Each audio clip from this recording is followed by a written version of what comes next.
I'm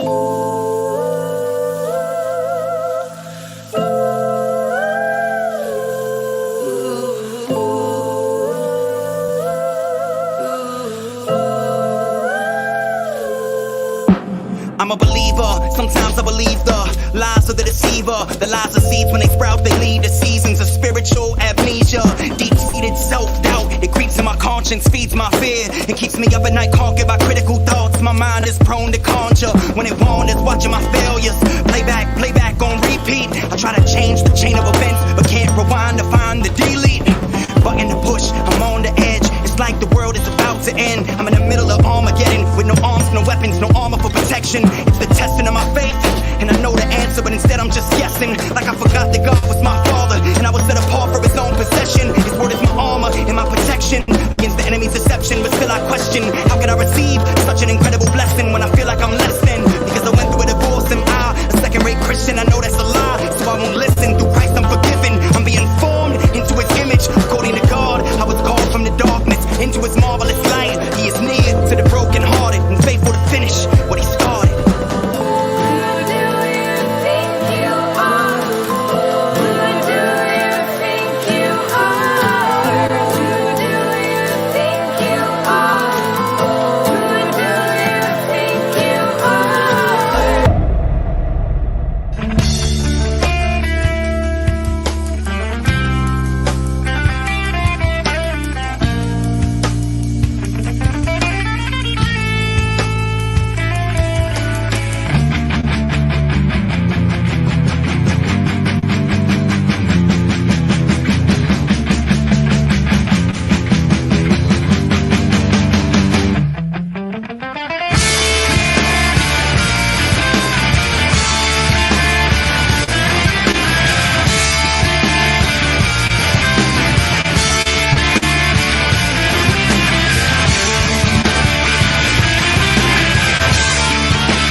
What if the future we want, the technology that will remake our world, is already inside of each of us? What if the future is our brain, unlocked? We see a future where patients with chronic illnesses find new independence, where we can monitor brain health data in real time and share it with the doctor, transforming data into customized treatments in the process. We're building a future where our brain can tell us when it's tired, so we'll always know when we need to take a break. To boost productivity and happiness. We see a future where music listens to us, to the way we're feeling at a neurological level, with custom playlists curated for our current mood. We're building a future where we even communicate differently, by thinking, not typing, turning thoughts into inputs, where we can tell our loved ones we're safe, just by thinking it. At Neurable, we're harnessing the power of the human brain to build the future we see. Not smaller screens and thinner bezels, not more technology, more human technology. We believe the future is a place where technology works for us while receding into the background. At Neurable, we're not waiting for the future. We're building it into the devices we use every day. Neurable, the mind unlocked. Hey, so what's going on, everybody? Welcome to Tales from the Fallen World. Actually, it's not Tales from the Fallen World because Amber is not here. So that's why I decided, I don't know if you guys saw the little thumbnail that I put in my intro there that said Tales from the Fallen World with just Tim, because Amber is at a girls' night thing. Well, that was supposed to be yesterday, and it fell through. And but you know what? It's been so long since we did a live stream that I just had to come on here. Here, let me pull it up like this, and just talk to you guys and say hi and check out what's going on in the world. So I decided to do part 3 of this little series I invented called This Comes Next, although I don't think I changed the title properly.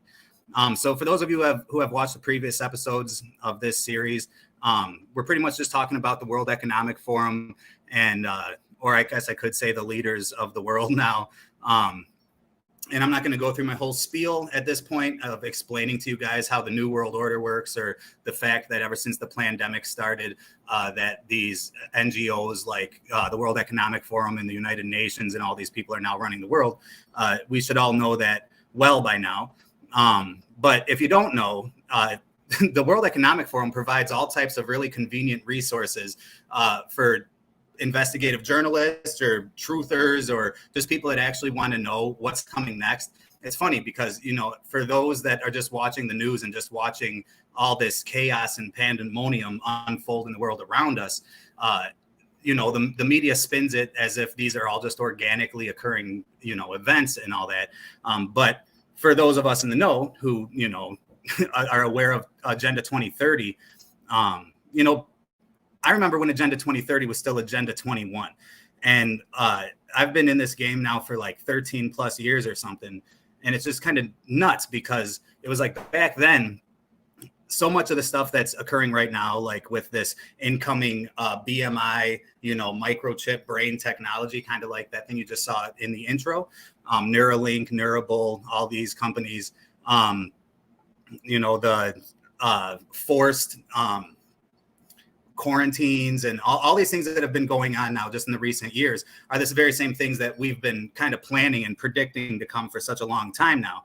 And so, as I was saying, the World Economic Forum, and it has a blueprint, you know, everything that's occurring right now, you can actually kind of look into a crystal ball and see what's coming next, not because of conspiracy theories and not just because of Bible prophecies, but because all of these, you know, whenever you're seeing the governments of the world all unifying, right, and pushing along these new agendas and, you know, these new ideas and these, right now we're undergoing what is being referred to as a digital transformation, right? The Great Reset, the Fourth Industrial Revolution.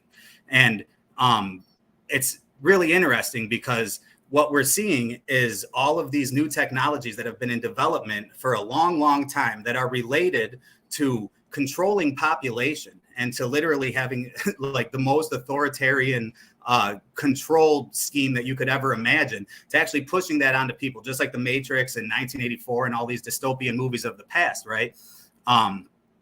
And you were able to kind of see ahead of what was coming all along because these plans have existed in the form of white papers, and, you know, all these important elitists have been getting together at places like Bilderberg and, you know, the Trilateral Commission and all this. So I know I'm really ranting here because it's been so long since we did a live stream.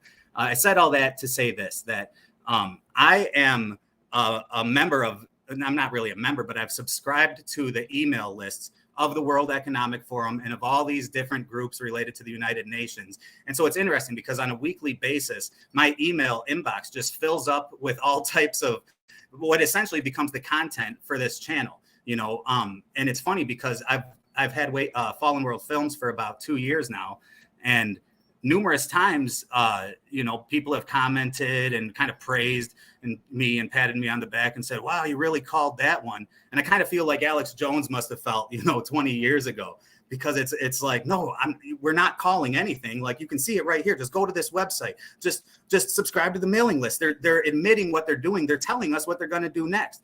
But nobody wants to look. Nobody takes the time to look. And the media doesn't talk about it. And instead, what the media talks about are, you know, these fake agendas that go on, like the things like the pandemic. So it's all, you know, it's problem, reaction, solution. And so as all of these, what I believe are pre-orchestrated and pre-planned events, and actually we're going to prove that in this show tonight. But as this stuff rolls out, it becomes the excuse, you know, it becomes the, what's the word I'm really looking for here? You know, it's what the elitists use to be able to justify pushing forth their agenda, right? So in the case of the pandemic, and you know what, I'm talking too much and we're going to get into this. It's going to be a real good episode. Got off to a weird start by ranting your ears off. It's partially because I don't have Amber here. You know, she's my wife and she's usually the co-host every time we go live. And so she kind of helps out with the more social aspect. As you guys know, I'm just like kind of a scatterbrained, crazy conspiracy guy that I just can't stop thinking of things I want to say. So fortunately, I got all types of material I'm going to share with you, so you won't have to just rely on my broken attempts to communicate here.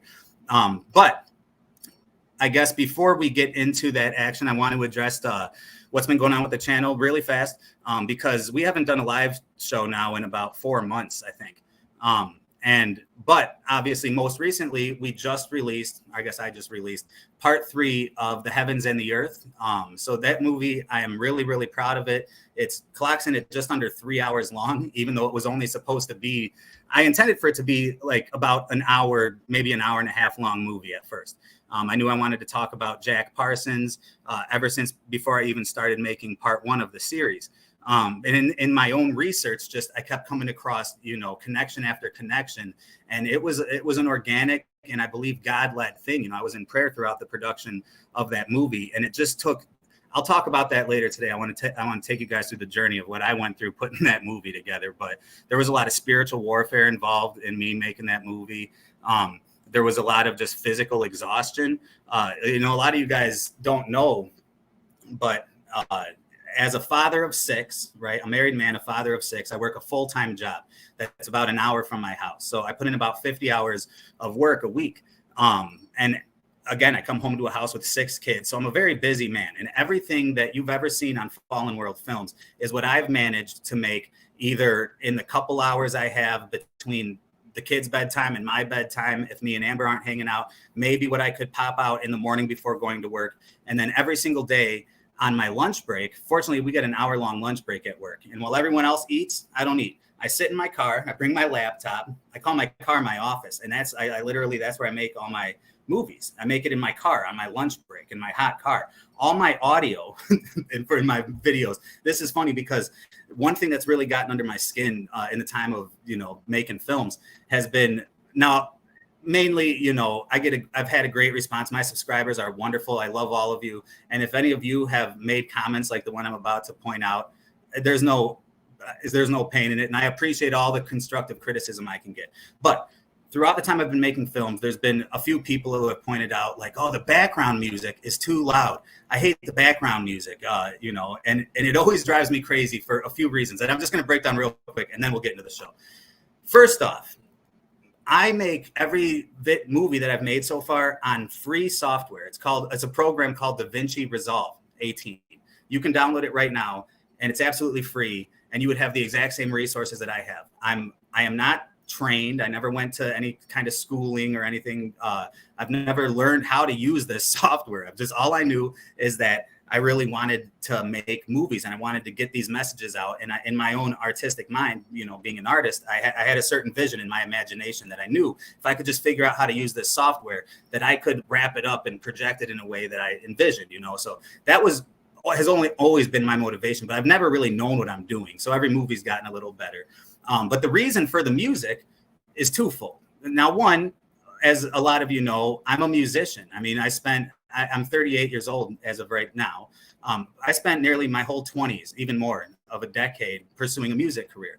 And so when I'm making these movies, which literally this last one, Heavens and the Earth 3, I didn't take a count, but I bet you I put about 150, 200 hours worth of work into that video. Even though it's free, and even though my channel only has 5,000 subscribers, it's unmonetized. I'll never be able to monetize it, or most of my videos, because I just blatantly use copyrighted music. And the reason for that too is because I know I'm not going to monetize it. And since I'm not making money, it's actually not only is it fair to the artists whose songs that I use, but it's actually helping them out. They're the only ones making any money off of my videos, actually. But it's also because I don't have a nice microphone, you guys. I mean, look at my studio here. I'm in my kitchen, right? And I'm just this guy that really doesn't have very much. I got a small house. I drive a 2003 Malibu, and I'm a self-trained amateur filmmaker, and I'm doing my best. And so instead of using a good microphone, you know what I use? I use my smartphone. I got this app, and I downloaded a bunch of apps looking for the best studio mic sounding application that can make my phone sound good, and that's what I use to record my audio. And like I said, I record everything on my lunch breaks at work. So if I didn't have the background music, you would be hearing all types of cars driving by in the background and people talking in the background. I don't have the ability to do it any other way. And I stammer and stutter all the time, just like I'm doing right now, just like I'm becoming infamous for in my live shows. Hence the reason I preferred to make movies where I can edit them, right?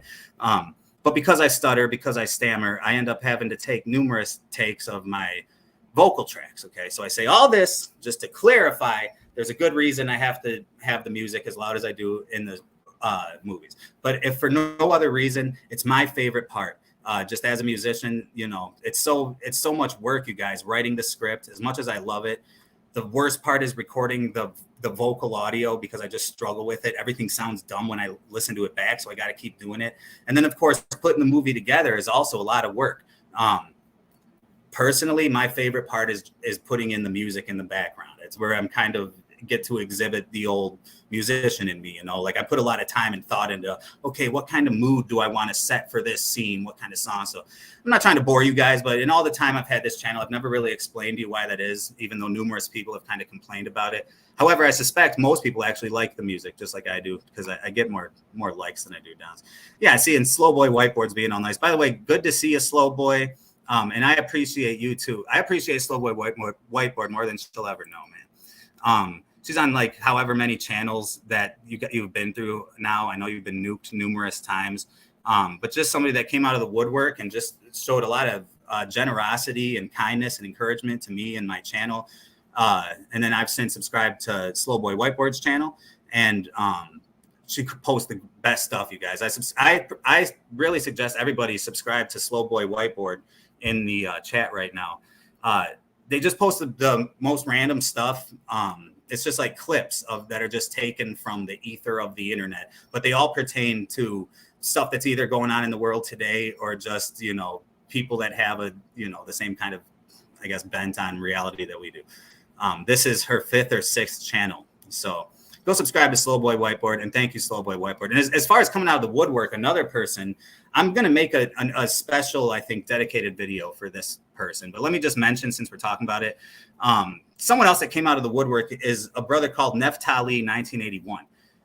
Probably a lot of my subscribers know who Neftali is, man. Brother Tally. I love Brother Tally. I have so since, you know, before I was ever making YouTube videos. Actually, I started getting into this world a long time ago. But I think it was in the year 2012. I got a bunch of guys together and I started a magazine that I was like, hey, let's make a physical printed magazine, since they're starting to censor speech now. You know, this is a long time ago, guys, like in 2012. And well, anyways, back in those days, you know, like there was Alex Jones and Bill Cooper, you know, who was on ham radio, but you could find clips of his stuff on YouTube. And like, but it was a different world. And I remember, like, I wasn't even a Christian yet. And I remember, like, when I first started waking up, it was kind of close to the time I also got saved. It was actually waking up, learning about how satanic this world is, that led me to becoming a born-again Christian, honestly. You know, because I used to be on the fence, because I was like, well, there's, you know, every culture has their own religion, and no matter where you go in the world, people seem to be, you know, congregating around some ancient text or oracle and creating these religions. And so I was a real big skeptic about that. But, you know, as I'm sure you guys can affirm or, you know, attest to, you know, I mean, once you see enough evidence that at the very top, like, that the actual people controlling the levers of this society are Satan worshiping, you know, Satanists, you know, that don't hate Buddha, and they're not against Muhammad or anything. Like, they hate Jesus Christ, they hate God, and like the very spiritual warfare, the very world that the Bible describes is what we're in right now. And again, Slow Whiteboard says, I know, right? These insane levels of how demonic everything's gotten is proof enough. Exactly. Which is why I get, like, lately I've been getting more and more kind of annoyed by, I love, like, discernment channels on YouTube, you know, because as a Christian, and there are a lot of false prophets out there in this burgeoning emergent church. Shouldn't even say it's burgeoning. I mean, that's really the new church now. This, you know, charismatic, fake, you know, the Mike Todd type churches, you know. So, and then there's all these, you know, Christian YouTube channels that I like, that I subscribe to and listen to, and they would refer to themselves as whatever word I just said. Now I'm forgetting. But discernment channels, right? whose premise is to like to look at other Christian content creators or pastors or whatever and point out biblical inaccuracies.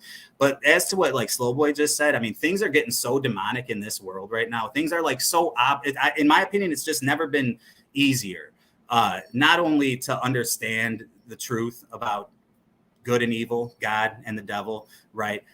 But also to actually to be able to live an assured Christian life with to have assurance of your faith and salvation, you know, like, and that's where I was getting with that. I get annoyed sometimes by the discernment channels because it's like, man, you know, when everything's going good, and honestly, at any time, the Bible does tell us to reprove one another and to correct one another, and that's good. It's just that, you know, we're in a time now where like you turn on the television. It used to be where, you know, there was subliminal satanic stuff, which is still crazy. And I mean, that's how this whole conspiracy world kind of started, you know, because there was so much obvious stuff that you were able to find evidence of and point to, like, oh, look, they're actually sticking this little satanic thing here. And this is actually satanic. And oh, we were figuring out what the pentagram meant. Like, oh, did you know that's actually a satanic sign? Because back in those days, you just thought it was part of Pantera's band logo. You know what I mean? And now we're in this time where like the biggest pop stars are just like are just outright promoting and saying the name Lucifer and like doing these, you know, actual witchcraft rituals at the Grammys. If it's other than that, it's just pornography. And it's just so nuts. And here I am getting way off track. I actually did put together a slideshow I'm taking you guys through, and we're going to get into what's coming next.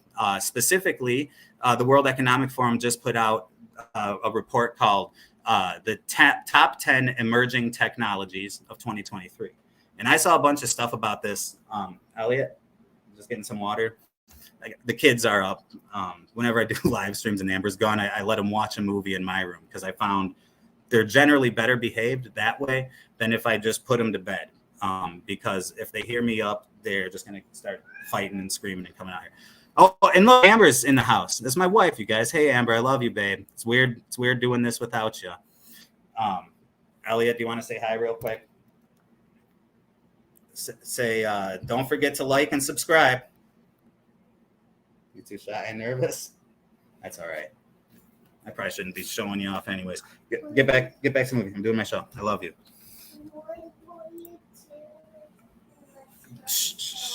I'm talking to my friends. I'm showing them some stuff I found. All right, guys. So that threw me off a little bit here. And Amber says, it's been so busy at work, I had the party section, so I haven't been able to say, hey. Well, hey, Amber, I love you, and I know everybody here loves you almost as much as me, but not as much. I'm your husband. So listen, guys, I want to start getting into the content of this show. Sorry for that disconjointed rant, but hey, you wouldn't be subscribed if you guys weren't cool with it. This is who I am, and I just love all of you guys for being here. Even seeing some new people I haven't seen before, so that's great.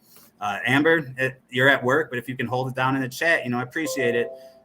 Listen, guys, I've already explained to you, you know, how much of a regular guy I am. I don't got much money and all this and that, but I am trying to pay some bills. We're an unmonetized channel, but fortunately, we do have some sponsors as of recently, and I would like to share some ads with our sponsors right now. So please don't zone out right here. Again, this is how we keep the lights on. So check out these sponsors real quick, and I hope you'll consider, you know, giving them a. From our sponsors.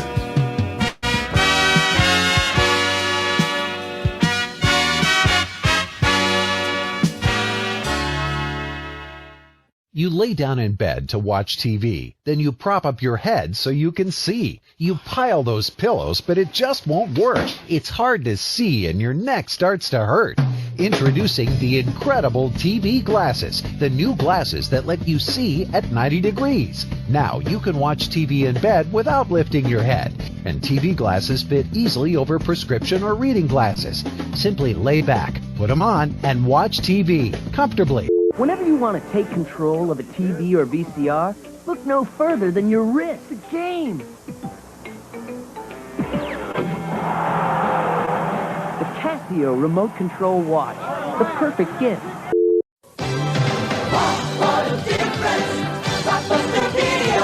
I've never seen 10,000 tapes in one store. There's so much kid stuff. And I can keep them for 3 evenings. Now this is a video store.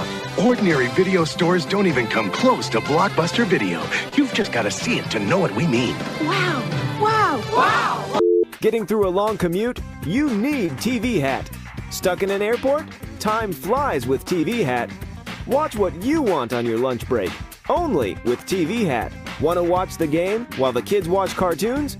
You need TV Hat. The fun, all the shows A to Z and the facts. What's behind what you see? TV Guide, the whole world of TV. That's entertainment. The stars underneath all the glow and the news from the people who know TV Guide. It's a fabulous show, so buy TV Guide and read TV Guide. That's entertainment. This new Panasonic VHS home video recording system does more than record TV indoors. Dad, come on! Because it's portable, you can use it with a Panasonic Color TV camera to record life outdoors. Hey! And you can see what you taped instantly. Instant replay. Instant replay? Hey, I want to see those pictures. Panasonic Portable VHS. It records TV.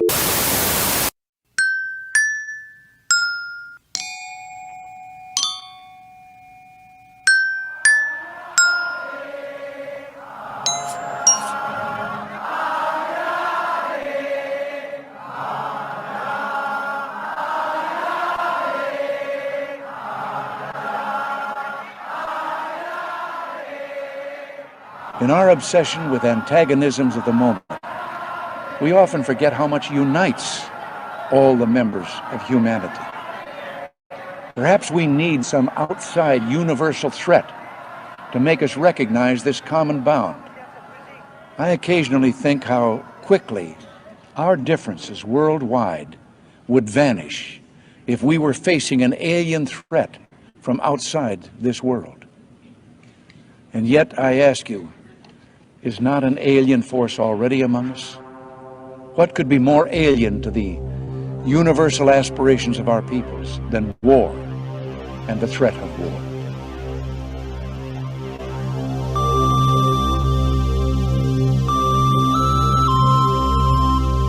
I want more on the UFO report. Unidentified flying objects. All right, President Clinton, first things first before we move on. UFOs. You've been the president. You've seen all the info. Are they real? Well, what do you know? What can you tell us? The truth is that we've never proved one, but there are things flying around up there that we haven't fully identified yet. And keep in mind, there are basically 1 billion galaxies in an ever-expanding universe. I'd go to the moon in a nanosecond. The problem is we don't have the technology to do that anymore. We used to, but we destroyed that technology, and it's a painful process to build it back again. If you walked on the moon, we're given the opportunity to swear to God that you walked on the moon. I'm going to give you the opportunity to get the hell knocked out of you if you don't leave me alone. When it comes to aliens, there's some things I just can't tell you on air. The truth is that when I came into office, I asked, right? I was like, all right, is there the lab somewhere where we're keeping the alien specimens in spaceship? Why don't you swear on the Bible that you walked on the moon? I'm not trying to get you tell him to get out of here? This is a hotel. We'll call the police. Are you afraid for the truth to come out? I think you're some kind of wacko, I really do. Well, I think it's wacky to not swear to God on something that's supposed to be obvious. Well, would you mind swearing on the Bible that you orbited the moon? If you really orbited the moon, why would you have a problem swearing to God that you did so? The purpose, according to this document, was to back engineer captured extraterrestrial technology for adaptation into the United States space program. Now, I have since come to believe that the extraterrestrial portion of all of this is nonsense, but that the technology is real. I was introduced to the late Dr. Wernher von Braun in the U.S., the father of rocketry.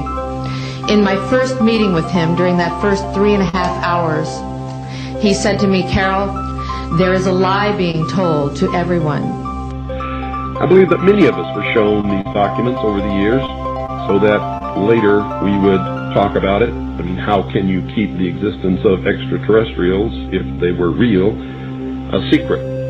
And how could anyone keep quiet knowing that they had seen documentation, official government documents labeled top secret, had expressed that these extraterrestrials were real and had visited this Earth. And then he would repeat to me over and over, and the last card, the last card, the last card would be the extraterrestrial threat. To waste these dollars on a space-based weapon system, and they're all lies. If you show this publicly, you're open for a lawsuit. Okay?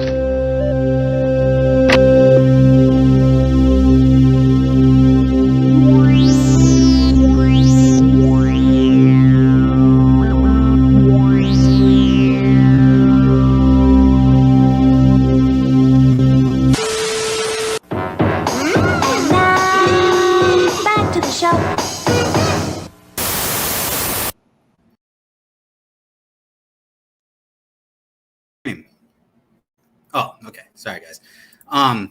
Yeah, so that's my actual sponsor, myself, and these videos. Listen, so I was getting like nervous and all caught up on my words before I went to that commercial break, and just was like, Tim, you're doing a live stream. I know it's been a while, and I kind of got back on my game. So when I was just ranting and scattering my mind all over the place before I went to that commercial break, what I was trying to get to was Brother Neftali 1981. I want to tell you guys that when I was making that movie that you just saw promotion for, Heavens and the Earth 3, and man, I kind of explained how much work went into it, how many hours, how hard it was. You know, I took 2 days, vacation days of work where I spent the full day at the library. And there was just at the library, just because, and the reason I would go to the library is because with all these kids and all the noise here, you know, it's really hard to get anything done, you guys. It's also hard to get it done just in my car on the lunch breaks. And but so much work, I was having a hard time, and I was kind of falling into numerous sins in a way. You know, I wasn't being as present at home as I should be, to be totally honest and transparent with you guys. It was affecting my relationship to Amber, as well as my kids. It was like I was so exhausted just from work and from the research that I was doing and from the work that I was doing on the video as well. And I was just, and even at my job at work, I was kind of distracted and preoccupied. And then, you know, I had to kind of try to get my heart right with God in the midst of trying to put out this video that I felt like God was leading me to make. And I just understood that there was this deep spiritual warfare that was going on, you know, like something like the devil trying to keep me from making the movie, making it very, very difficult for me to do. And I don't know. So I was, you know, I was praying one night. Actually, I was praying numerous nights, but specifically just for this channel, because to be honest with you guys, it's pretty discouraging when you're in this realm, you know, that channels like mine are in, and especially if you make documentaries and you put so much work into the content, you know, only to know that it's going to be shadow banned and it's going to be censored. And it's like, you know, here I am. I just said I put 200 hours or so of work into this movie, you know, and yet when I tell somebody to watch it and you type Fallen World Films into YouTube, my channel doesn't even come up, you know, like you'd think that at 5,000 or so almost subscribers, that as you're typing in Fallen World Films, a name would pop up, right? But it doesn't. And you guys already know how this goes. Well, anyway, so I was praying for God to give me some guidance on what I should do with the channel, as well as just energy, you know, and I was losing hope, you guys, like making this movie. It was so difficult. And you know what happened is kind of out of nowhere, I got a message from Brother Neftali, 1981. He's got like almost 200,000 subscribers or something on YouTube. This guy's been around for like a decade or more. So, I mean, he's been a mentor to me for a long, long time. I couldn't believe he even knew my channel existed. And yet he somehow had seen one of my movies and had been following my channel and just started commenting to me. And so that really like raised my spirits a little bit, you know, but then it went further. I was like taking a long time to even respond to him. And I was like, wow, that's cool. So Brother Neftali 1981 knows my channel, and he, you know, and he's actually reaching out to me. So, and then he said, you know, maybe we could do a movie together sometime. And I was like, yeah, maybe. But deep down, I'm thinking, you know, man, I'm just so busy. I remember when Dan Badandi, if you guys remember Dan Badandi, I love him. Truth Radio show. You go subscribe to him too, Dan Badandi. He used to be with InfoWars. I remember he reached out to me after I put out the Chipped movie, and blew my mind, you know, like, wow, this is a guy I used to listen to all the time. Like, he's seen my film, but I never responded to him. And he wanted me to go on his show. And it was like, I tried to be professional, you know, and I was like, oh yeah, you know, let's set it up. But as I'm trying to describe to you guys, my life is really busy, hard sometimes with how busy it is and trying to manage all this. And so like, I kind of flaked out, didn't get back in touch with him. Another guy is Kriston T. Harris, an old friend of mine, like somebody that actually helped out with the magazine I was talking about before. Our relationship goes back a decade, I guess. He's getting big now, man. Kriston T. Harris has been like hosting shows for InfoWars as well. It's funny. I remember just like hanging out with him at his apartment in Milwaukee. And again, him helping me with my magazine. And he's still a friend. In fact, I made the intro for his show. And then, but speaking of flaking out, I told him that I would make a variation of that intro for the show and get it to him. And that was a couple months ago. That was a lot of months ago. And I just never did it because I got so busy. So here I am just complaining to you guys. I'm just trying to explain to you, I guess, that the kind of the state that I was in. But it was after praying for God to lead my, you know, I was praying to God. I was sharing these feelings with him, you know. And Neftali 1981 comes out of the woodwork, just this like, I was the last person I would ever expect to even know my name, you know, and just starts like literally kind of ministering to me in a way, you know, like not directly. I mean, I'm just saying just by reaching out to me. And then he even like promoted my movie on his show and pretty much just came out of nowhere and offered friendship to me. And it's just an amazing thing. So I just want to thank, I don't know if Tally will watch this or not, but thanks, man, for everything you've done for my channel, for that, getting that movie, helping me promote the movie. And despite all those shadow bans that I was just, you know, lamenting to you guys, the movie's doing really well compared to, you know, everything that I've put out so far. So I do appreciate all you guys who have been watching and liking and sharing and helping promote that. But so I just wanted to, I'm sorry that I'm having a hard time communicating my thoughts tonight, you guys. But I'm pretty sure I've said that same sentence every single live stream I've ever done. But I did want to make sure I got that in there. I'm just so thankful to Brother Neftali. And of course, if you're not subscribed to Neftali 1981, go to that. So recently, this came out, the World Economic Forum's top 10 emerging technologies of 2023. Now on YouTube, there's like a full 2-hour video where you can see this whole presentation, which I did. I listened to it at work. So I heard this before I saw it. This is not the actual report that I'm going to show you. I mean, it's clips from it that I put together, but it's not. I just want you to know, like, you can go find the complete PDF, and it includes a whole lot more than what you're going to see here. But this is a little slideshow that I put together just with some stuff I wanted to point out tonight with you guys. All right, so top 10 emerging technologies of 2023. Abel, go ahead and set that down. I love you, buddy. All right, here's our preface real quick for my throat. Spindrift. Okay. Genetically edited babies, scientific advancement, or playing God. Oh, right. That's right. I put these in here because of what's here. So this is actually the preface. It's written by Jeremy Jurgens. He's the managing director of the World Economic Forum. And this is just a clip, like I said, from his preface.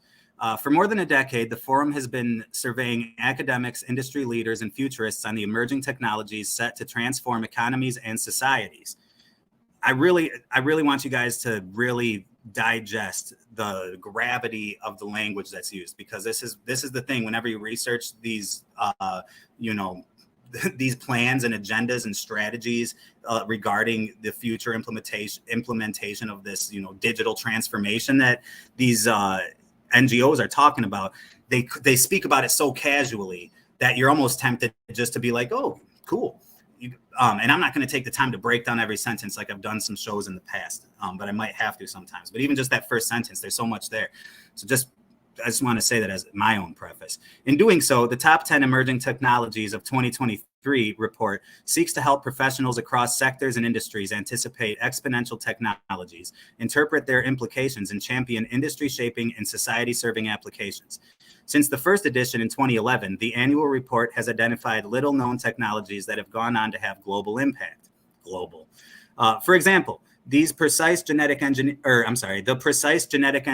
tool CRISPR-Cas9, featured in 2015, went on to become Nobel Prize-winning science 5 years later and is now being used to create insect and drought-resistant crops in harsh growing conditions around the world. Well, not to mention CRISPR-Cas9 also being used to create human beings, you know, like, and then play God. I mean, we're talking about the editing of the genome with CRISPR, right? If you guys don't know about that, it's something you're gonna have to look into yourself. But the implication here is that it's saying, okay, you're about to get into the top 10 technologies of 2023. In 2015, we told you about CRISPR as an incoming technology, and look, now it's already affecting, you know, crops and, you know, insects or whatever. But I think it has to do with, by the way, with these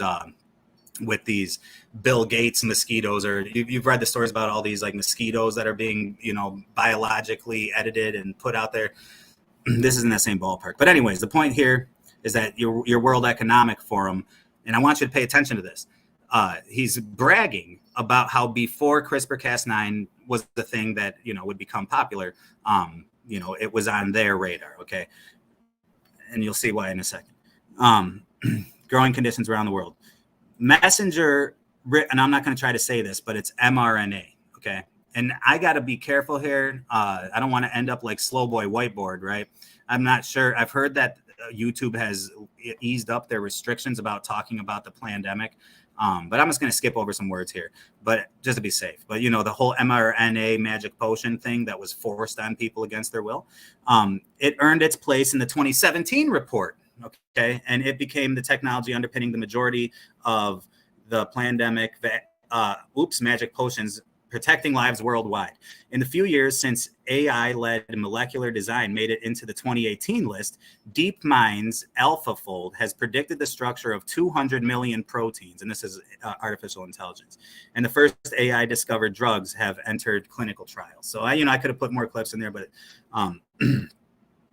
this is the preface, just reminding us that we need to, give some credibility and gravity to the words that we're about to their predictions here, because this is the World Economic Forum after all. And all of these agenda pushing, antichrist kingdom establishing, anti-God / playing God / authoritarian takeover technologies that are being introduced right now through the World Economic Forum, right?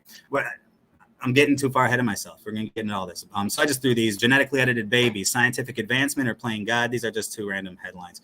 Real life X-Men: how CRISPR could give you superpowers in the future.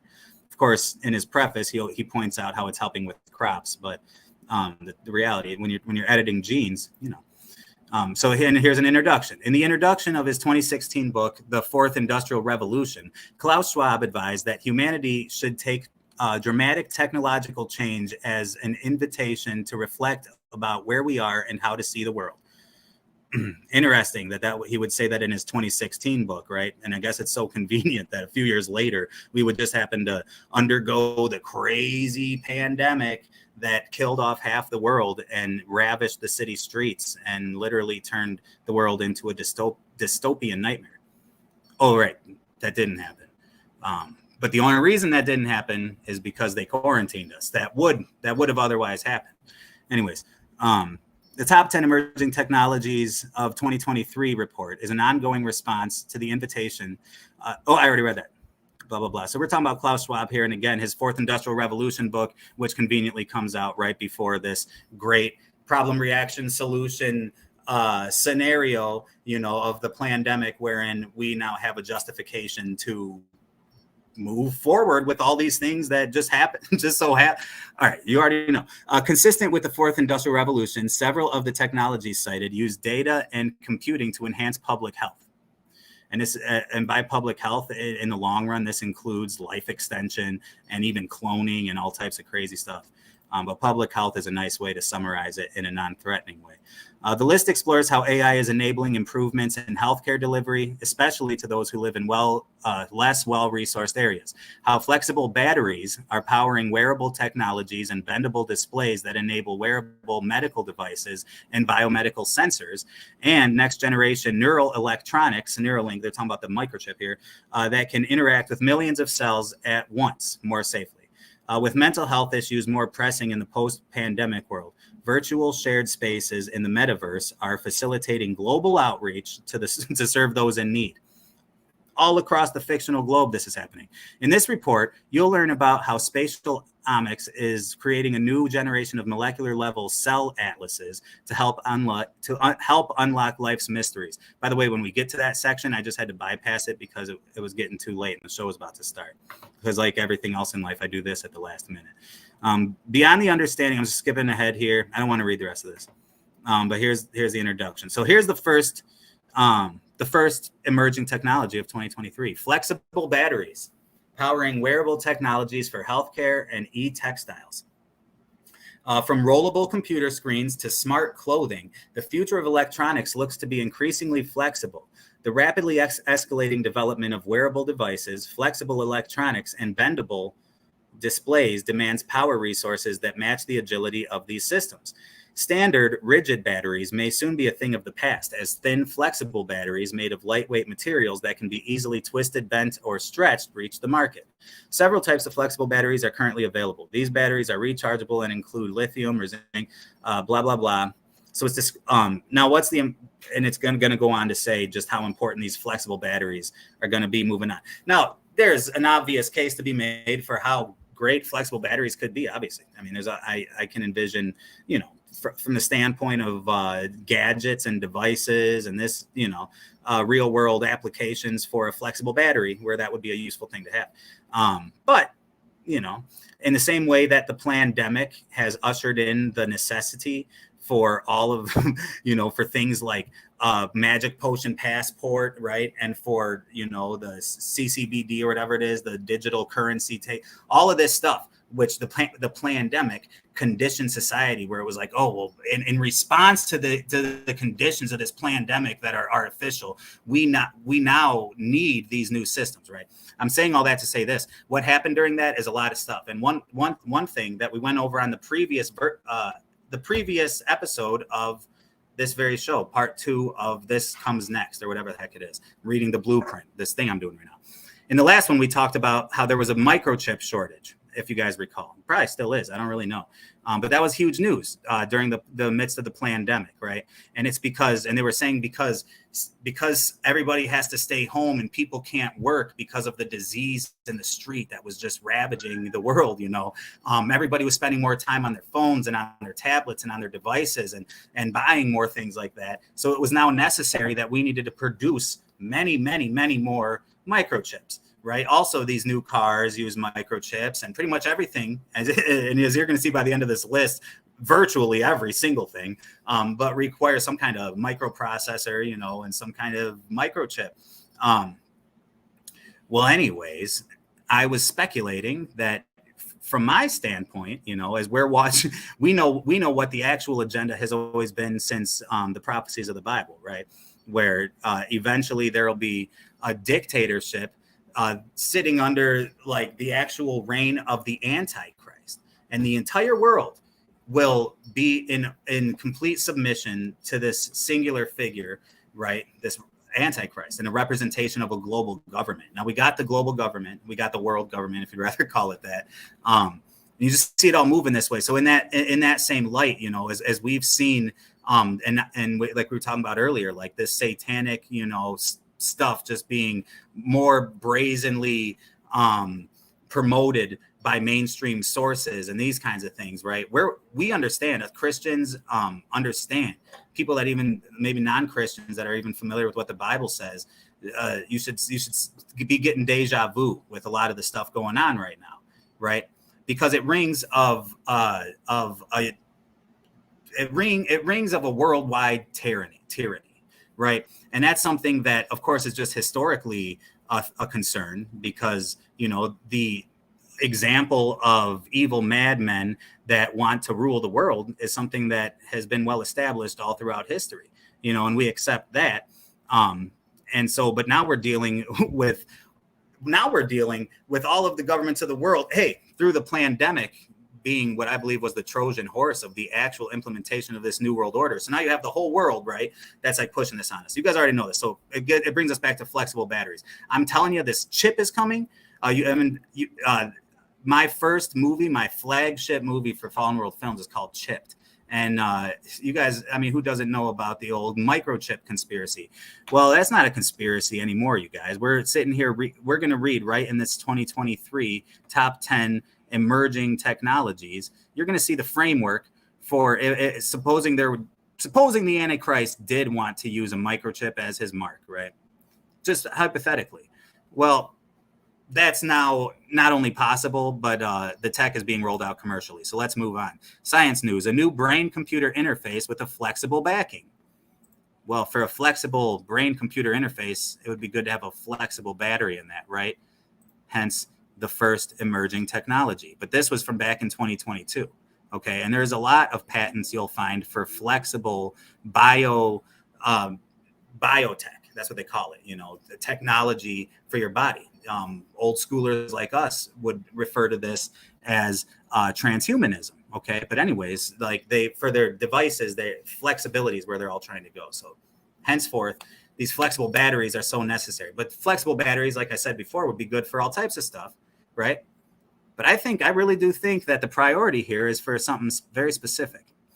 I think the flexible batteries are for something very specific. A new brain-computer interface with a flexible backing. The flexible backing allows arrays of microscale needles to conform to the contours of the brain, which improves high-resolution brain recording. So this is the University of California, again, last year. Engineering researchers have invented an advanced brain-computer interface, BMI, with a flexible and moldable backing and penetrating microneedles. Adding a flexible backing to this kind of brain-computer interface allows the device to more evenly conform to the brain's complex curved surface and to more uniformly distribute the microneedles that pierce the cortex. The microneedles, and you know what, and I'm sure that these are going to be presented for medical reasons.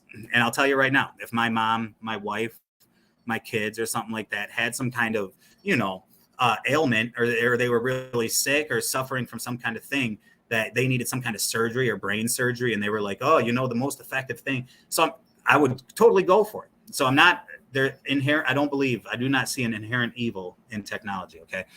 However, as I have to end up explaining every time I do a show like this, it seems it's the hands that wield the technology. Okay. Like it's just like everything else. It can be used for good or bad. And there's no precedent to believe that this stuff is going to be used for good. The microneedles, which are 10 times thinner than the human hair, protrude from the flexible backing, penetrate the surface of the brain tissue without piercing surface venules, and record signals from nearby nerve cells, blah, blah, blah. You guys don't care about that.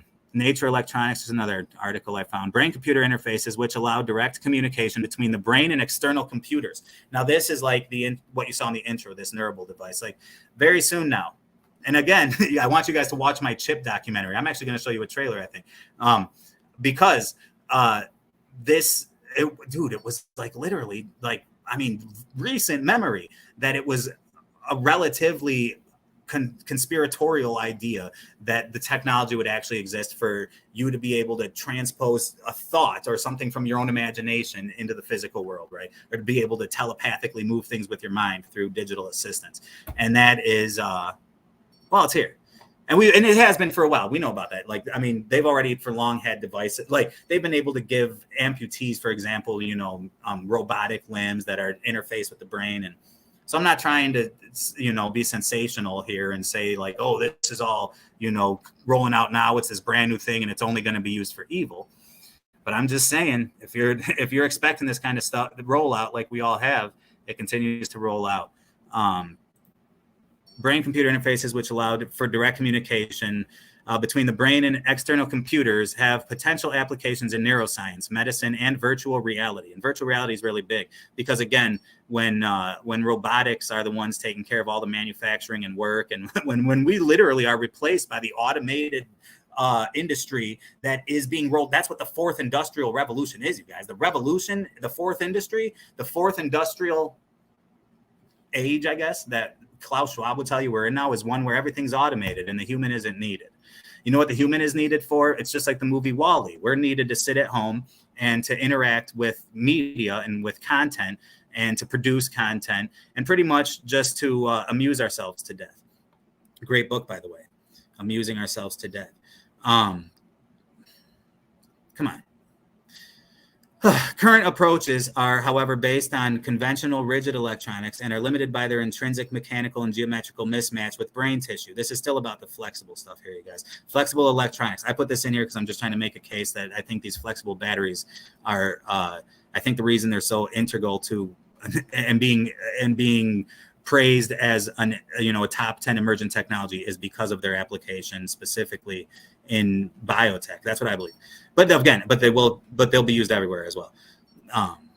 But I just don't think that the powers that be are as concerned with your access to cool technology and entertainment and commercial tech as they are in controlling tech and authoritative tech. And so that sector is always going to apply that technology for every type of military or social control application before it will be rolled out, into commercial products. That's long been the standard. Okay. I don't got to read this whole thing. I think you guys are getting it. Number 2 is generative artificial intelligence. That's the number 2 emerging technology. Tales from the Fallen World is sponsored by Tolerance Tags. That's right. Because generative artificial intelligence, so this is like your Chat GPT. Our most recent live stream was about Chat GPT. And I wanted to let you know, not only are we sponsored by all those TV related companies, products that you saw advertised before, but we're also brought to you by Tolerance Tags. Check them out.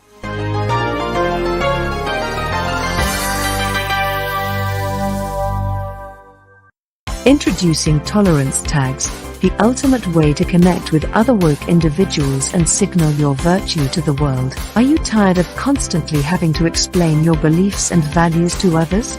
Wish there was an easier way to identify the like-minded individuals who share your passion for inclusivity and progressivism? Look no further than Tolerance Tags. These nifty little implantable microchips will connect you with a network of individuals who are just as woke as you are. With just a simple scan, you can instantly identify others who are part of the exclusive club of inclusivity and equality.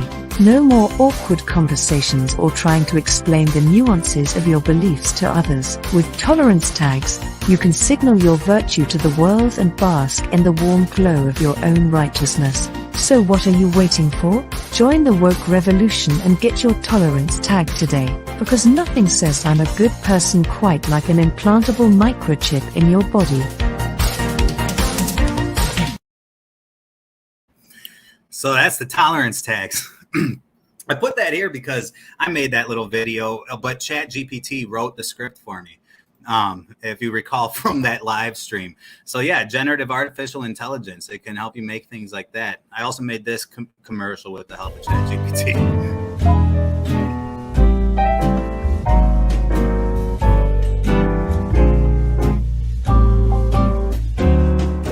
Do you ever find yourself struggling to keep up with the latest gender pronouns? Are you tired of being called out for not being woke enough? Well, have no fear. The Woketionary is here. The Woketionary is your one-stop for all the latest and greatest gender pronouns in the new world. That's right, forget everything you learned in school and embrace the new language of inclusivity. Because with the Woketionary, you'll never have to feel left out of the latest trends again. You'll be able to keep up with all the different pronouns being invented on a daily basis. So join the Woke Brigade and order your copy of the Woketionary today. Call now at 1-800-WOKEtionary. That's 1-800-WOKEtionary. The Woketionary. Because in the new world, reality is a thing of the past.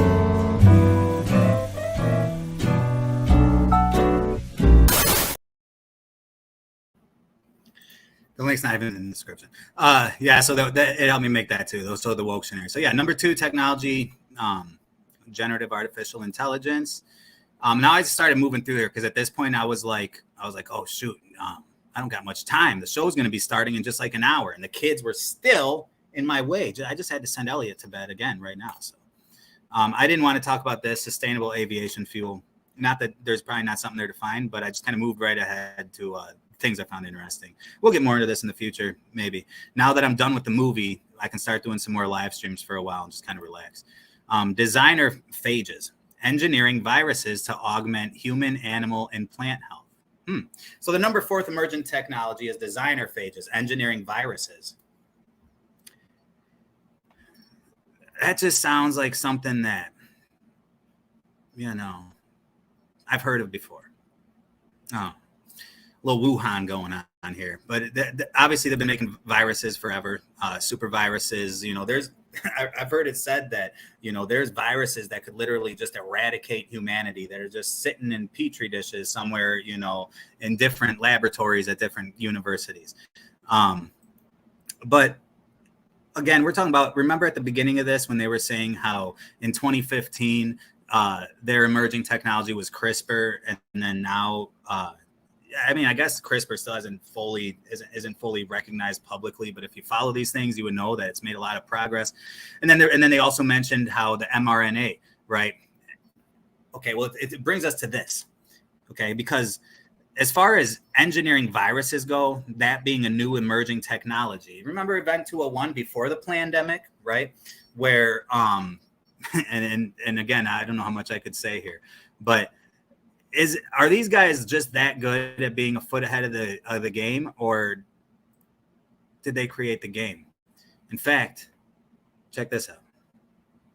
Here's the outcome of the here's something that's been banned in the past. I'm not going to play the whole thing, but I want you to see a little bit of this. It's called Sticking to the Script, and I think it kind of plays into our narrative here. Pandemic in Event 201 was catastrophic.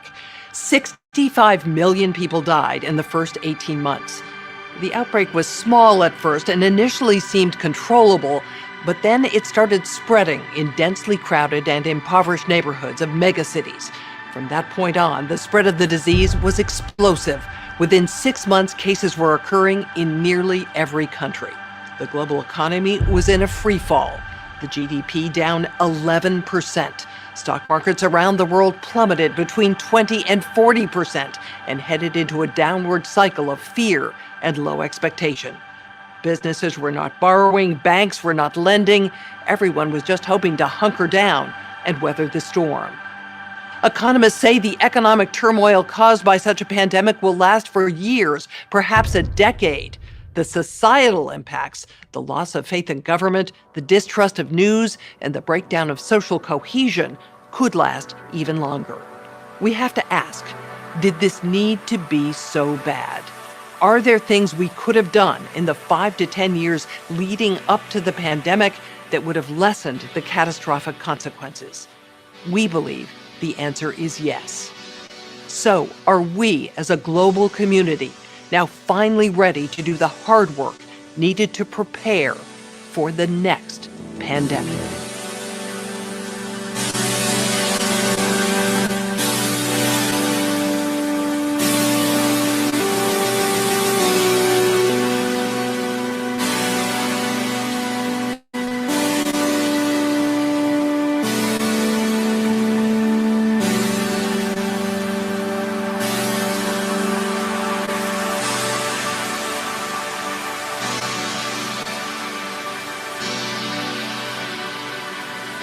Entire planet Earth, mostly to totally destroy these nations. And for the American people, here's the big one, okay, because get ready for it. It's going to be, you know, the ruling establishment has a lot of, they will stop at nothing to complete their toolkit of control. Right? So one of the things that has been missing from the toolkit of total control has been quarantines and curfews, right? Mm-hmm. So now, welcome to the new world in America, where you will be able to get on a bus, to go through a subway station. If you think that the procedures at the TSA are onerous and a little bit excessive, right? Guess this is coming to a bus depot near you. The point is to get hundreds of thousands of people infected with it and create the next phase of control. Now, one of the things I'd like to show to back up my claims here. Here's a document from the Rockefeller Foundation. Rockefeller Foundation, right there. You can zoom in on that where my finger is. It's called Scenarios for the Future of Development and International Development, the Rockefeller Foundation. All right. Okay, let's take a look at what they're saying here. This is something like a 50, 60-page document. I'd like you to go to page 18, if you can look at this up on the internet, but I'll read it off to you. It's called Lockstep. Lockstep.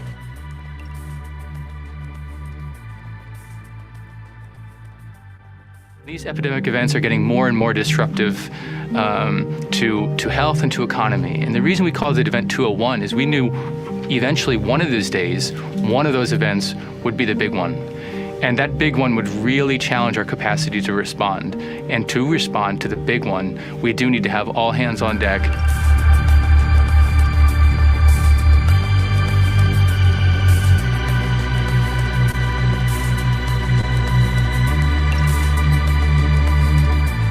With enough money and political will, anything is possible.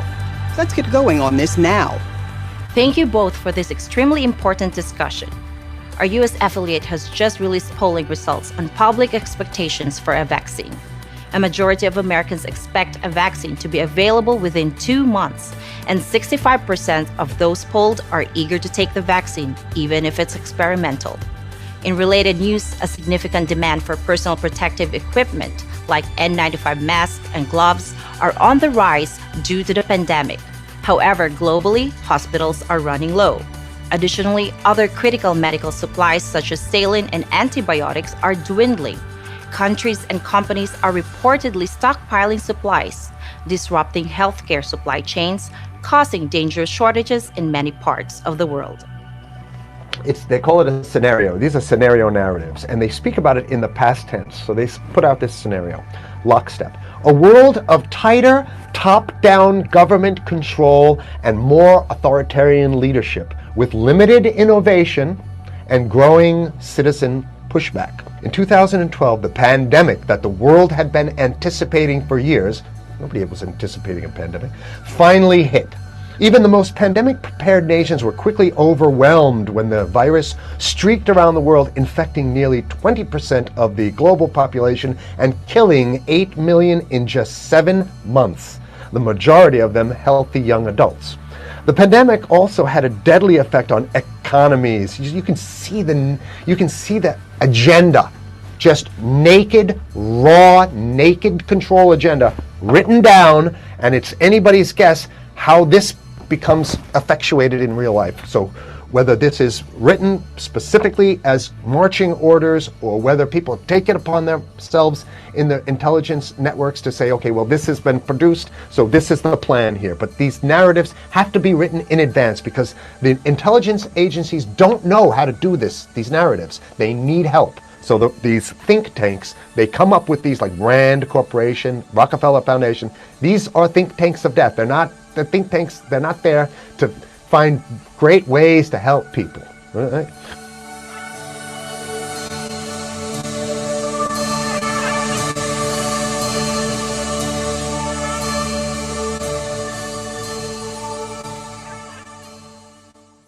It began in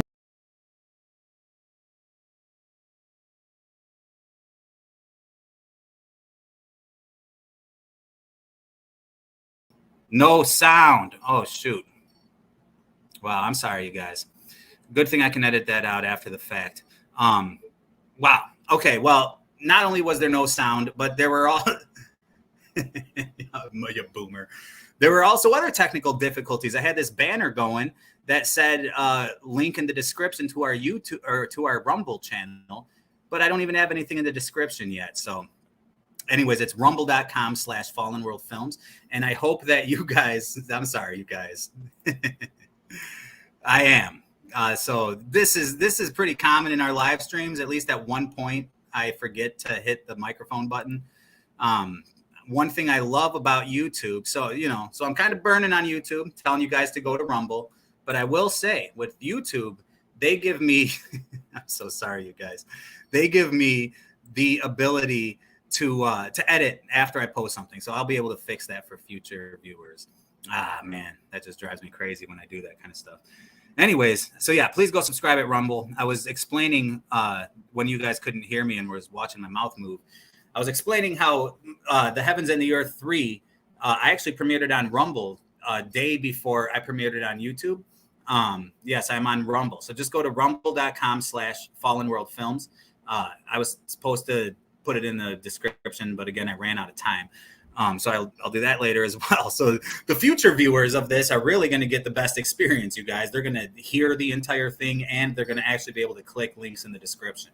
But for people watching now, if you want, I would appreciate and love for you to go to subscribe to our Rumble channel as well. And I also wanted to say real quick, when the next movie comes out, and future movies after that, by next movie, I mean Heavens and the Earth Part 4, as well as the whole combined collection all together, and then any future movie, like not show and not little video, but the movies I make, I'm going to start premiering them on Rumble maybe a week or two before YouTube, just as an incentive for people to go over that way. It's nothing against you, or actually it is against YouTube, but I mean, what I mean to say is this. I want you guys to go to Rumble for obvious reasons, and you already know. But it makes me sad about YouTube. I used to really, really, really love YouTube. In the old days, we used to call it YouTube University. Like that's what we called it in this truther community. A lot of you guys probably went through YouTube University yourself, and you'd watch documentaries like Loose Change, or it was just such a wild west on the internet. I think I commented on that earlier on YouTube back in the old days. But it's just not anymore. And so I'm going to keep doing YouTube as long as I can. And I got it, as a Christian man trying to stick with my principles, I do try to maintain an attitude of respect and appreciation to YouTube. Here I am on YouTube right now. They let me do my show. And so it is what it is, but it sucks at the same time. So go over to Rumble, subscribe to me there. And hopefully in the future, I can kind of, transition my audience over to Rumble. So that's my plan. Anyways, I wanted to watch this with you guys real quick before we move on to the rest of the report from the World Economic Forum. Check this out. Fashion is essential to human culture. It inspires self-expression, identity. Hold on, a little context though.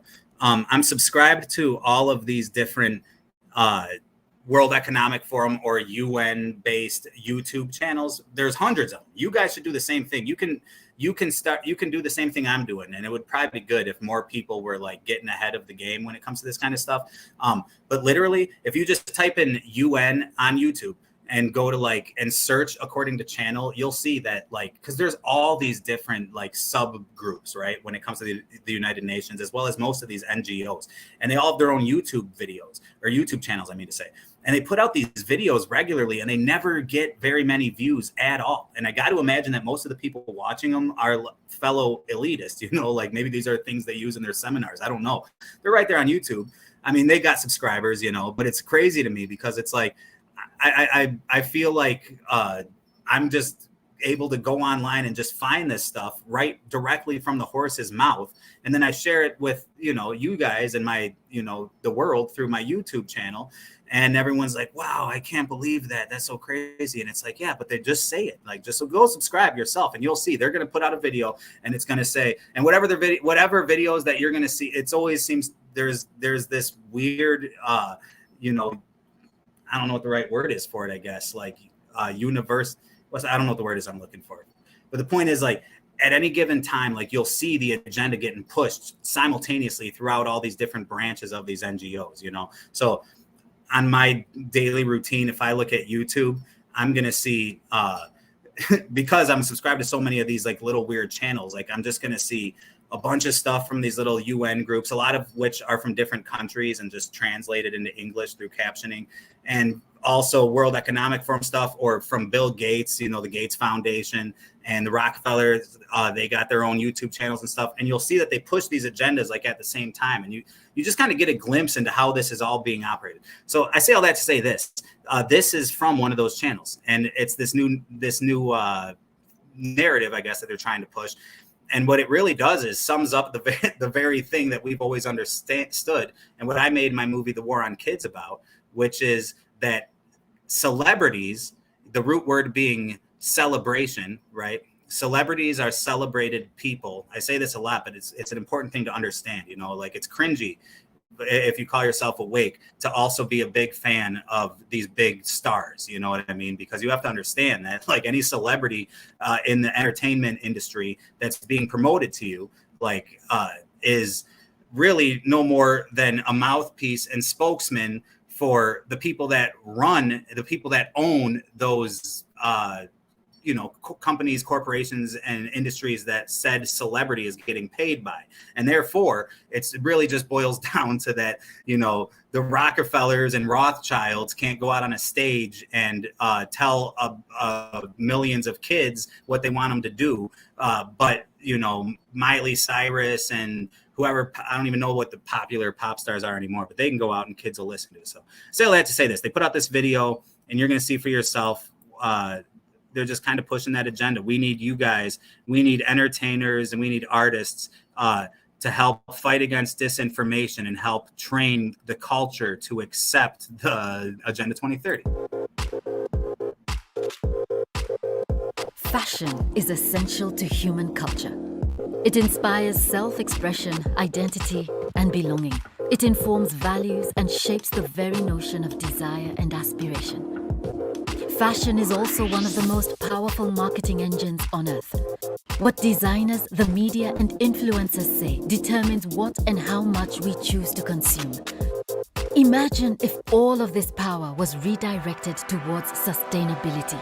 A positive fashion future is possible. We need to point consumers towards sustainable circular lifestyles in order to help meet the Sustainable Development Goals. This is a creative opportunity. We need the artists, storytellers, marketers, and role models from all around the world. We must extinguish all forms of misinformation and greenwashing. We must eradicate messages of overconsumption and instead point consumers towards lower impact and circular solutions. We must portray alternative models of status and success and recalibrate what it is we aspire to.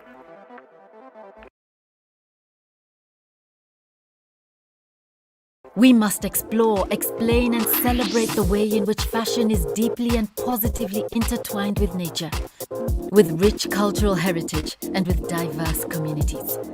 And we must empower consumers in their role as citizens to interrogate and demand greater action from businesses and policymakers alike. In doing so, we will help accelerate a just transition towards a sustainable and circular future. A just transition into a sustainable future. And again, it's so interesting, you guys. All you ever hear these groups talk about anymore is this transition that we're undergoing. But it's interesting because on the regular news, you don't hear. It's not being reported to us that well, today in the transition, this is what's going on. All we ever hear in the regular world, is just oh, can you believe this is happening now? And now this crazy change is happening. It's all regarded as changes, right?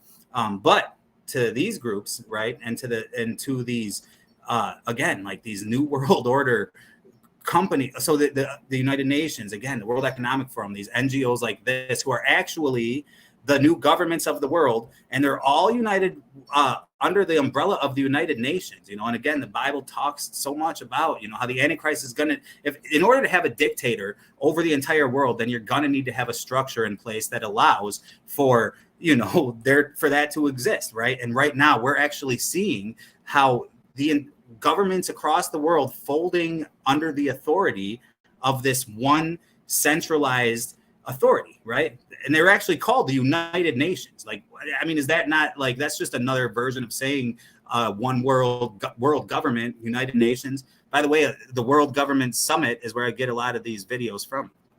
I'm ranting. But did you see some of the stuff that's being mentioned in here, you guys? I wish that I could have cut it out. I don't think I'm going to go back to tell you. But yeah, we need you, the artists, the storytellers, marketers, and role models from all around the world. We must extinguish all forms of misinformation and greenwashing. We must extinguish all forms of misinformation and greenwashing. We need attractive people, actors, artists, musicians. Right here, instead of being an actual musician, instead of being an actual artist and producing something from the passion of your own heart, your own experience, no, here's our agenda. Create some artificial art that, promotes these points. You know what I mean? It's so, or as an actor, right? Does an actor even have the right to call himself an artist anyways? I'm not sure. But, what does that really mean? We're just going to, I guess that's synonymous with the fact that all these movie studios are just going in the direction of, promoting the same New World Order woke nonsense that, but it's just funny to see this because it's like, it's what we've all known all along. But just to see a literal call from the elites to the, to the entertainers and beautiful people and artists of the world to like, here, come promote our propaganda, right? Intertwined with nature. And again, this, with when rich this came cultural out, heritage like, just a and couple with days diverse ago, communities. like, I and we throw must these shows empower together so consumers in quick. their So role as if I citizens didn't, one to day when I'm not so interrogate and busy, demand greater action from businesses. one day when I'm not so busy, I'll really take my time and show you guys some crazy stuff. But this is just like at the last minute throwing some stuff that I can find off YouTube. This is all like modern, current stuff that is just happens to be on my YouTube subscription page. So like, you got to understand the prevalence of this stuff. It's enormous. I mean, the transition is real, and we're undergoing it. While we're at it, check this out too, real quick.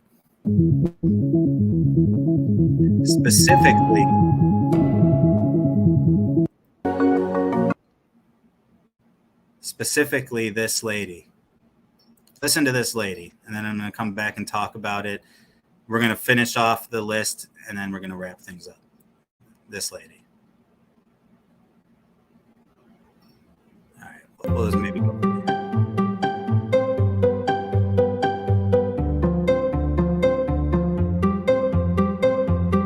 What we say typically as feminist economists is that there is no such a thing as gender neutral policy or economic policy, and therefore we have to pay attention to the working of the economy, the policies, the economic policies, the social policies, businesses, to pay attention to how they reproduce gender inequalities and to help address these inequalities. We believe that via policy and via different initiatives, the economy could work towards equality.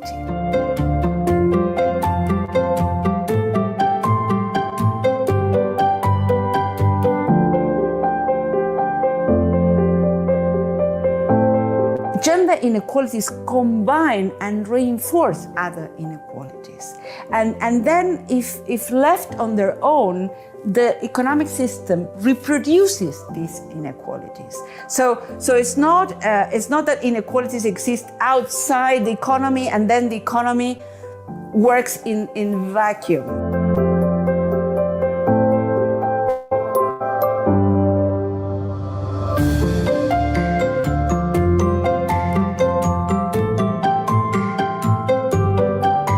Let's go to Economics 101. The idea, and it's a very liberal one, is that wages reflect productivity. So as long as you are paid your productivity, your, in fact, marginal contribution to the productivity, that's fair. So the wage gaps would have a fair side, let's say, no? And an unfair side, which is discrimination. The point is, women, we are more and more educated.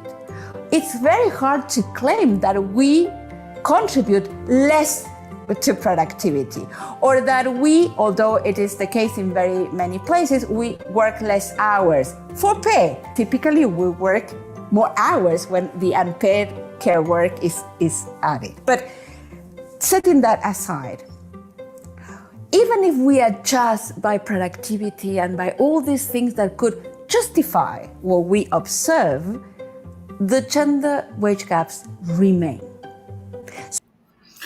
Do the gender wage gaps really remain? I don't know, you guys, I keep hearing about this discrimination we all have. This gender wage gap, is it true that a woman makes less money than a man does in the same position? Is that really even true? Anyways, just watch what she says next. So there is discrimination.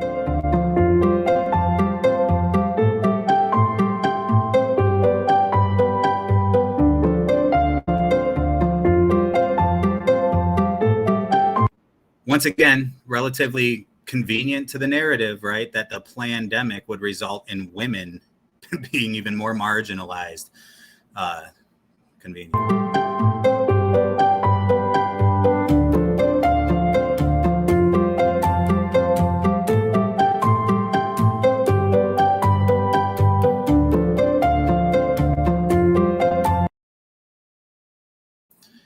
Feminist economics pushes to make investments in the care economy a priority. What does gender even have to do with economy anyways? Well, you're about to hear her say the exact opposite of what I would say if I ranted about what I want to rant about right now. So might as well just let it finish up. One thinks that what the decisions made in the private sphere are private, no? So this idea that we shouldn't interfere, but there is interference. If a young family has to decide who takes care of the children and who is in the labor force, well, the one that is going to be out will be the one who is better paid, and typically that's men. So this is the part, I mean, this whole thing to me is a thing. And I do see, by the way, Carrie, that you're saying women do get, there is a such thing. And maybe there is. I really don't know the stats. Certainly, I'd imagine that most of my subscribers would agree that, there's a real agenda of exaggeration behind this, narrative that men and women are or that women are so, again, marginalized. I'm not going to go off onto a whole thing about that. She's about to say my exact thing, because as a Christian, right? Not even just as a Christian, let me tell you guys something really quick before she says what she's going to say. You know what? No, I'm going to let her say what she's going to say. Like I keep promising I'm going to do. Then I'll say my point. Not only you have wage gaps, gender wage gaps, and these are unjust, they send the wrong signals because they send the signal that women should stay home and men should go out to work for pay. But if you provide families with affordable and typically public care services, then that conundrum does not exist. And maybe we get women out in the labor force that can prove their value, and perhaps the wage gaps we see can narrow.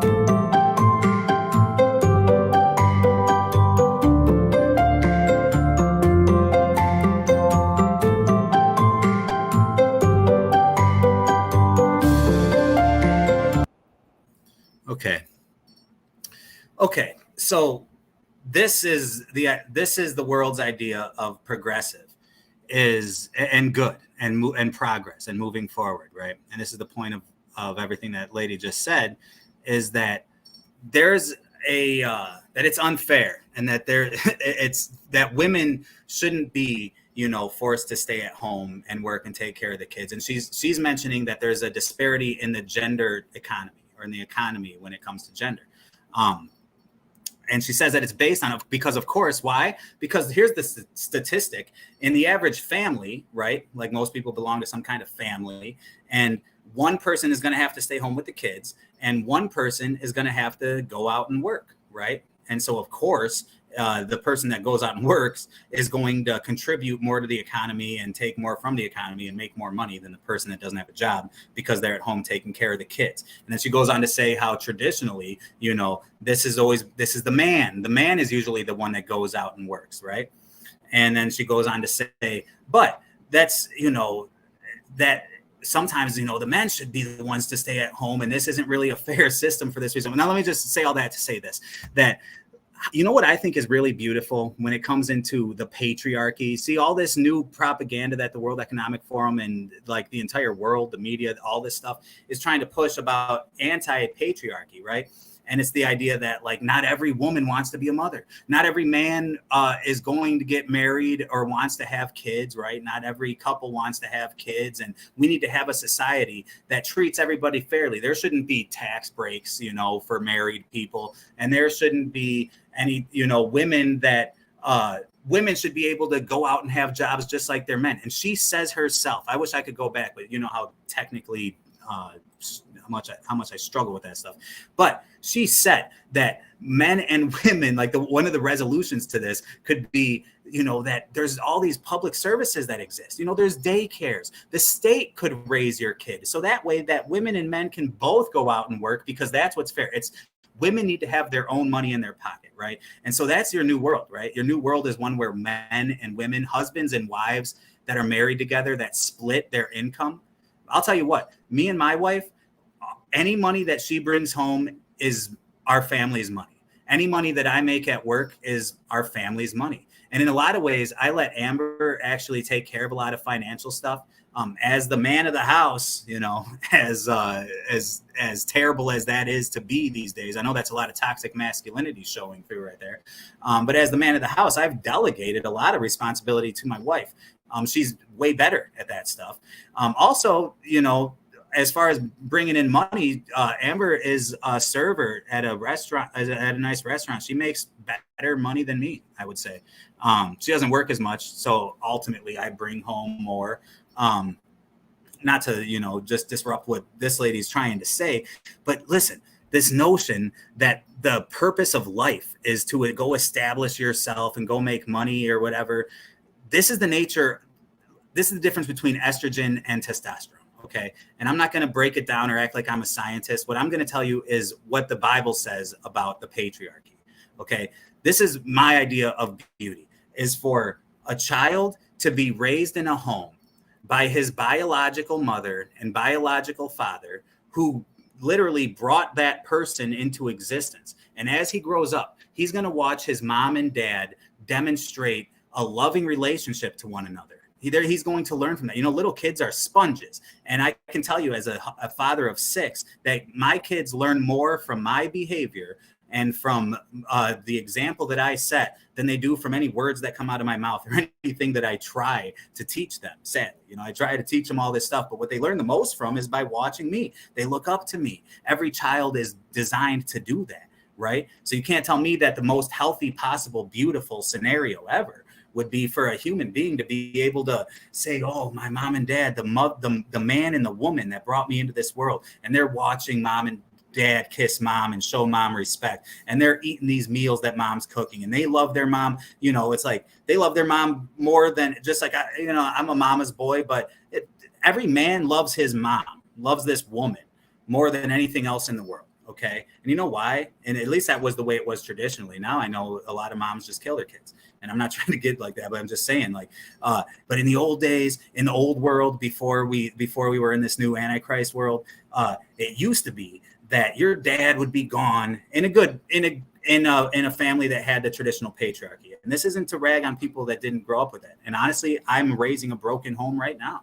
I'm not the biological father of all the children that I raised. So there's no judgment here, and I'm not standing on a high horse. But what I am doing is advocating for how much better the biblical model is, right? Because imagine if you really did wait till you were married to have sex. Now that just sounds unfathomable to our generation and to this world.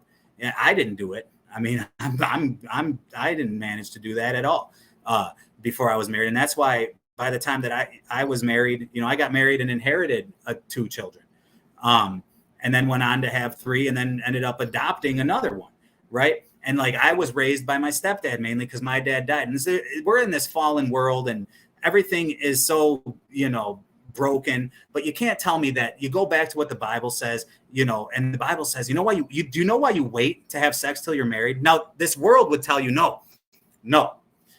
You got sexual preferences. You need to be sexually liberated. You need to be on the LGBT spectrum somehow, or even if you're cis, you should at least, you know, you got to test out your partner, right? You got to make sure that you're sexually compatible. Sexually compatible. What if you're not sexually compatible? What if you're some guy that has, you know, that struggles or has some kind of impotency issues? Does that mean that you should, according to this system, like never be able to be married, or you know, I guess you couldn't have a family because you couldn't have kids in that hypothetical situation, but you get the idea, right? Like, you would always lose. So is that the survival of the fittest to go like try out like but guess what happens? You know what the Bible says is that when 2 people do that, have a sexual union, that they become one. Okay. And when something becomes one and then you take it apart, it rips it and it damages it and it hurts it. And we live in this world where everybody's just broken and damaged and twisted and hurt from all these previous relationships and times that they have let somebody enter them or entered somebody else and have like shared this intimate and holy union that God designed. Check this out. Sex, it doesn't just feel good. Sex is so divine that it results in the creation of a human being and a human soul. That's what sex is. So you should never have sex with somebody that you're not willing to raise a child with and to demonstrate those very things I said earlier. You should never be willing. Again, I'm guilty of the very opposite of this. I've done it. I'm just saying that what the Bible, it makes sense, right? What the Bible says makes sense. Because if you were sexually inadequate according to this world standards, but you were a virgin and your wife was a virgin, or maybe she's the sexually inadequate one, neither of y'all would ever know, especially if your mind wasn't filled up with all this garbage from this pornography culture that we live in. Because honestly, you know, I was born in 1985, and when I was still a virgin, and before I even ever had sex, I already had all these expectations for what it should be like based on all the crap that was put into my mind. And I already had a filthy mind from all the sex that I'd seen exhibited before ever doing it myself. And it's way worse now for these younger kids and these days. So I'm just going on here. But so this patriarchy that we see being demonized so much, the patriarchy is the most beautiful thing in God's creation, man. That's the family unit.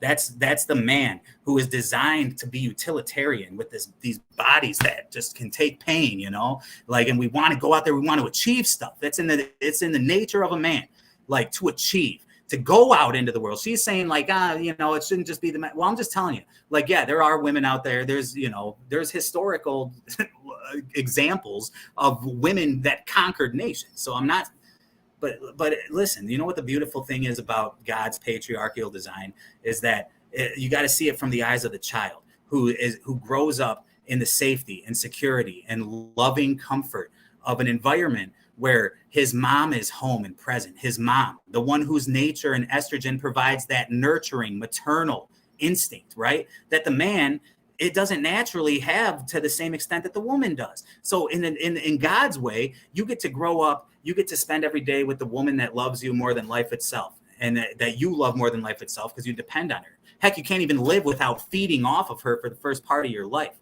But the only way that she could do that and that she could take care of it is for her partner to be able to afford it. So he has to go out and work. And of course, I say he, right? Because a man and a man can't have a baby.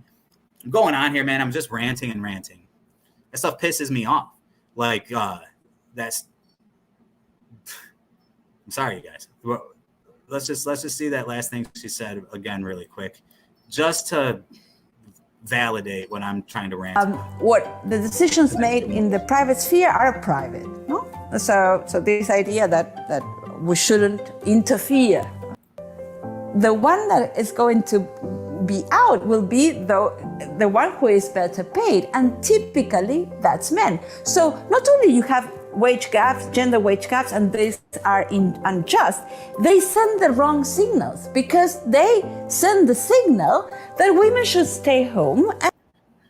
That women should stay home with their kids.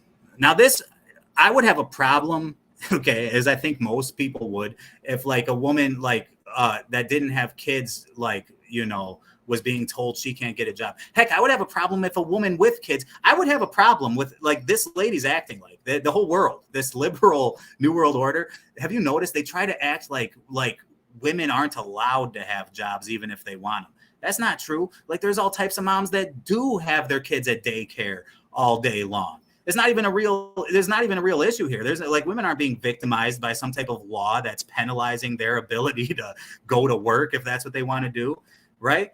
And like I think most jobs, you know, again, I'm not here to make a case for. I'm sure there are some jobs out there with some kind of misogynistic boss that only wants men to work from or whatever. There's definitely things women are better than at men.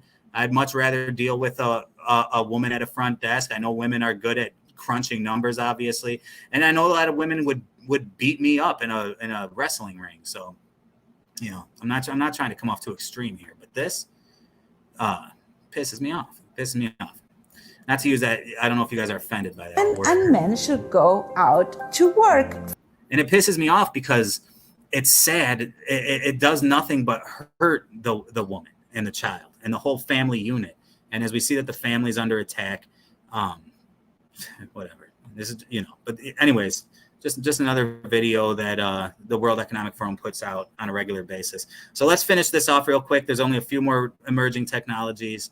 I'll wrap it up. We're at 5. Metaverse for mental health, the 5th on the list of the 10 emerging technologies of 2023. The Surgeon General of the United States recently declared war on what he calls one of the country's most pressing public health issues of our time. Excess screen time and social media can decrease psychological well-being, but they can also enhance well-being when used responsibly. Screen time spent building connections in shared virtual spaces might help combat the growing mental health crisis as opposed to contributing to it. Virtual shared spaces are digital environments where people can interact professionally and socially. The future of these spaces is commonly referred to as the metaverse, which may include virtual shared spaces enhanced with augmented or virtual reality, which just just as multiple shared virtual platforms currently exist, there will likely be multiple metaverses, differing in purpose and level of immersiveness. Again, this is the World Economic Forum, you guys. These are the emerging technologies. The Matrix is real. I'm not even going to keep reading this because it's getting so late. I'm just going on and on. Oh, but look at this, though. The mental health crisis that existed prior to the pandemic has since increased to unprecedented levels. Again, they act like that's just the result of some natural thing that happened. You know, even though like it's been demonstrated, not just in my show, but just in the history books at this point, how the anything that occurred during the pandemic was just a result of like top-down initiatives that were being pushed onto the people. You know, I didn't see one dead person in the streets, but I did see streets where every business was closed down because they were forced to. And then you hear these news things. Oh, everyone's depressed because of the pandemic, because of the virus. Because of that, everybody needs to take more pills and needs to spend more screen time on these virtual reality, psychology, therapeutic sessions. Blah blah blah. Then the rollout. I'm sorry, you guys. It's so much for me to talk about. Let alone, I mean, it's enough for me to read. Let alone talk about. Making conditions ripe for metaverse-enabled mental health treatment. That's the treatment of the future, is just to literally go into the beast system world. The number of mental health providers is sufficient to meet the escalating crisis, and in the United States, a federal reimbursement opportunity for telemental health services is in the works to combat this shortage. Ideally, a mental health center technology-based infrastructure will support all aspects of mental health.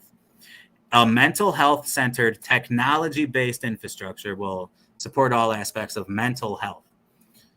Technology will support all aspects of your brain. Prevention, diagnostics, therapy, education, and research. Gaming platforms are already being leveraged for mental health treatment. So video gaming platforms are already being leveraged for mental health treatment. So how's that for your Wall-E world? Such platforms not only increase patient engagement, but also help destigmatize mental health issues. For example, Deep Well Therapeutics has created video games to treat depression and anxiety. Video games probably cause depression and anxiety in the majority of boys these days that are growing up spending all day on video games. Not that I was any different. UK-based Xbox studio Ninja Theory has incorporated mental health awareness into mass market games and plans to expand into treatment with their Insight project. Just got to move along here, guys. It's just getting to be too much. I'm not even going to read that paragraph for that reason, but I did show this picture of all these people on their phones, you know, just to bring the point home. This is the idea of healthcare right here to your right. This is healthcare right here. Amber just got home. Come say hi to these people real quick as I finish through these slides. Well, I was going to change my clothes. Oh, okay. I'm sorry I had to put you on the spot. Well, I'm wearing my work shirt. You're wearing your work shirt. I get it. And it's not like I feel like I trust most people, but I don't really want to. You don't want people to know where you work. I don't blame you. Okay, so this is number 6 on the list, wearable plant sensors. So how's this for dystopia? Revolutionizing agricultural data collection to feed the world. Another thing that sounds good in literature, but what even just this is their image from the World Economic Forum, just a sensor here on this plant. Because, you know, not only am I sure that microchips are going to be going into your body, but it's literally just like the craziest conspiracy theory you ever heard. They're going into everything. We already read about the flexible batteries and how those are going to be able to be used for like clothing and stuff, so that every single article of clothing can be chipped. And this all goes in, by the way, to 5G, into your Internet of Things, right? Where everything's going to be connected. Of course, you're going to have to be connected. Wearable plant sensors promise to improve plant health and increase agricultural productivity. These sensors are small, non-invasive devices that can be attached to crop plants for continuous monitoring of temperature, humidity, moisture, and nutrient levels.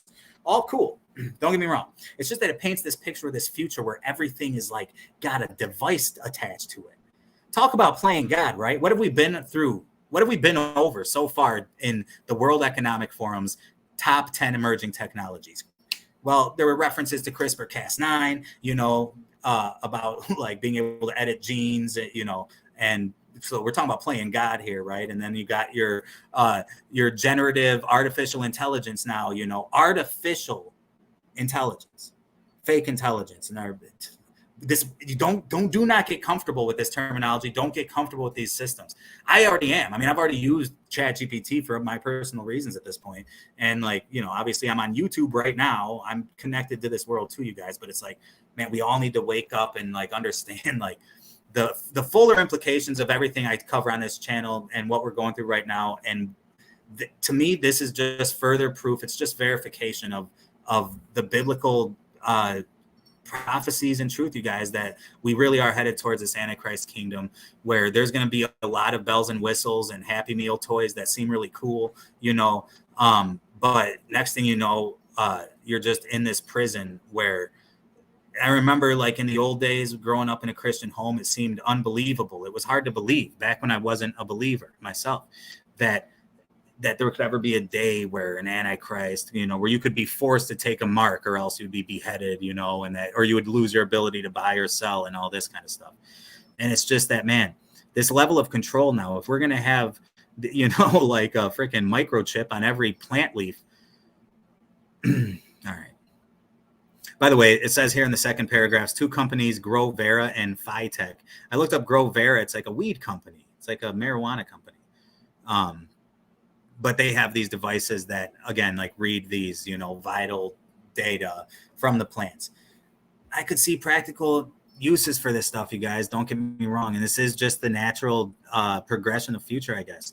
But thus is the end times, right? It's not like you're going to wake up one day and the news is going to say, the Antichrist has now arrived and now all the rules are going to change. No, it's going to be a natural progression in that direction. And because of the sin in our hearts and because we're in a fallen world, it'll be our own selfishness and it'll be our own wickedness that will lead to our demise and our misuse of these very technologies that very well may be demon influenced, demonically influenced. Of course, quantum computing is another emerging technology that I don't remember if that's in this list or not, but it's right there. It's huge. Man, the list could go on. Oh, okay. So say hi to Amber real quick, and then we'll finish this puppy off and say goodnight to you guys. Little robotic plant there thing. All right, you guys. So Amber's joined the scene. I had a lot of viewers, but now we're down just to a few. But you know who's here? Million Mile Club. Oh, I saw that. Yeah. At work when I popped in for a second. So I assume that's my buddy Swamp Rat.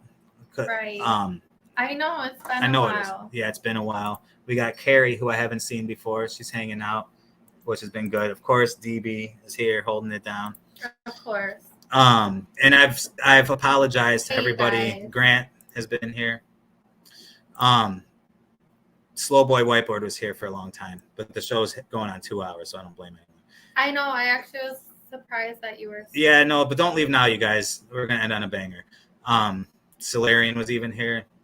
Oh man, I wish I would have said something to him. Yeah, I missed that guy. So anyways, yeah. And I apologize to them numerous times for getting awkward, for not having you here as some kind of buffer, No, you got, oh my gosh. My night was so crazy at work. It was? Yeah, it was insane. Did we get paid? Yeah, we got paid. All right, go. It was so fun. Good. Wish I could say the same about my work day.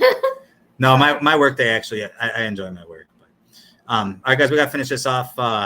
Do not go yet. Like I said, we've made it this far. Don't give up yet, you guys. You got to know these emerging technologies. And we're almost there. And bro, keep it here. All right. Well, so anyways, yeah. So, yeah. Microchips on plants, emerging technology, number 6.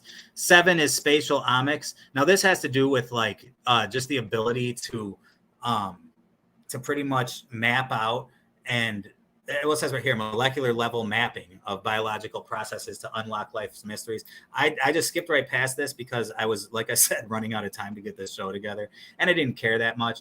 But it essentially just has to do with now there are going to be these new technologies that enable you to be able to look at cells, at like, hundreds or thousands of times closer than we ever were able to before. Essentially, just where, an even deeper dive, the ability to like even further, and look into human biology, I guess. I don't know. There's nothing conspiratorial on the outside there, but again, I just moved off for the sake of time. Flexible neuron electronics. Okay. I'm sorry, flexible neural electronics. So here we go. We started out with flexible batteries. I made my case for how I thought the flexible batteries were going to mainly be used with these microchips, that are going to be put in our brains. Well, number eight on the list of the World Economic Forum's top 10 trending, I mean to say emerging technologies, is the flexible neural electronics, better engineered circuits to interfere with the nervous system. So here we are, the brain microchip,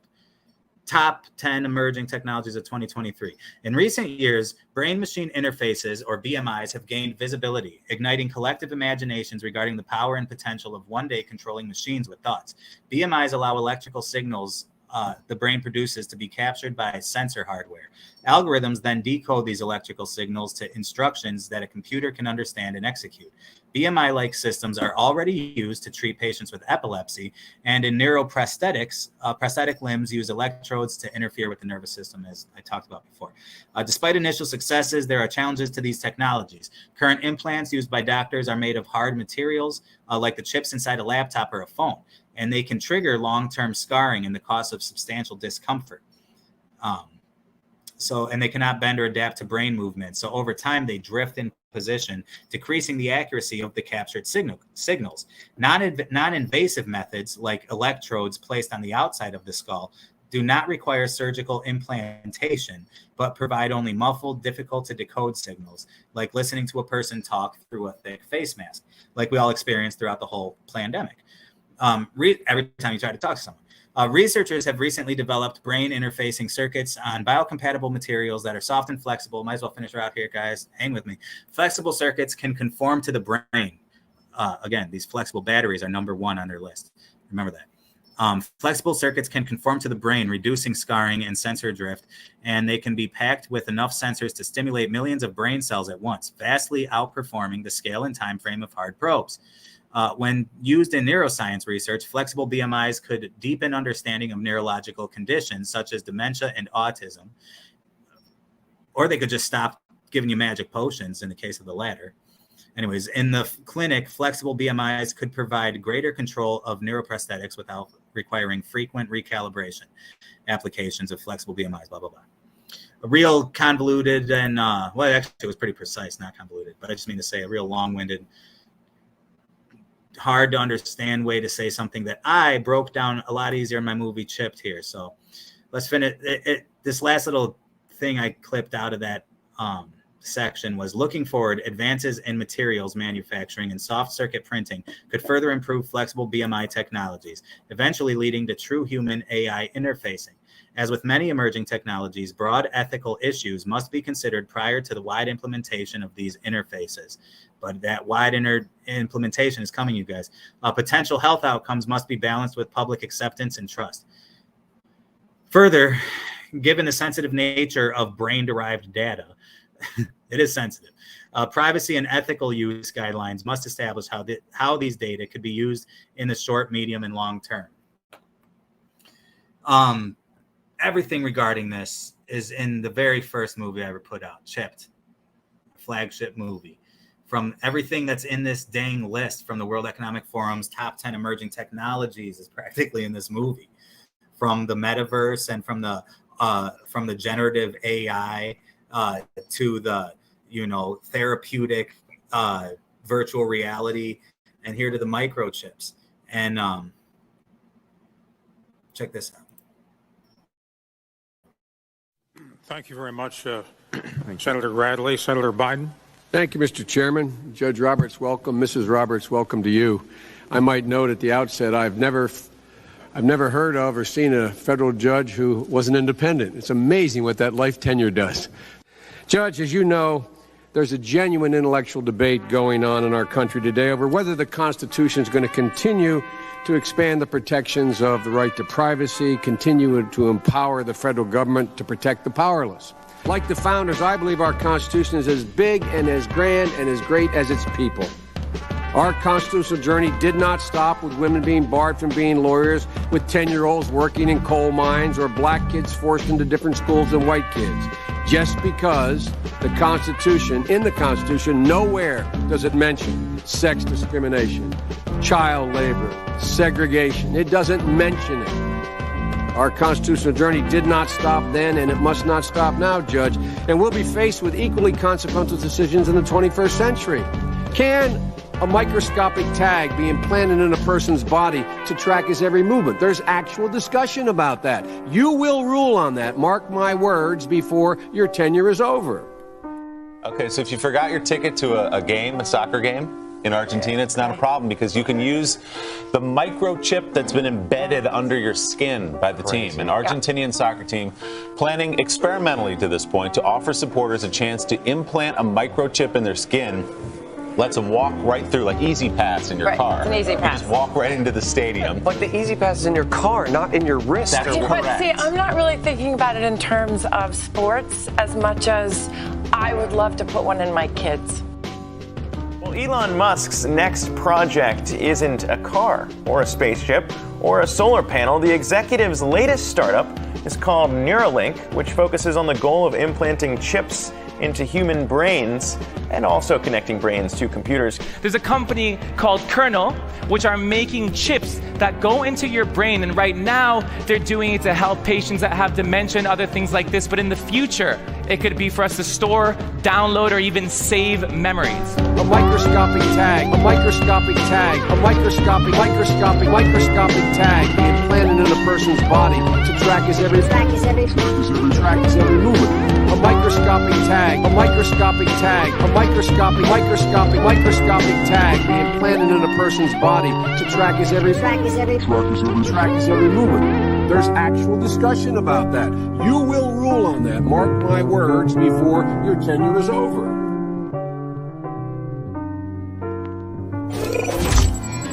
The Smart Mark. Throw your other devices away, because the Smart Mark is more than just a phone. It's part of you. Use it as cash. Book your travel. And even shoot video.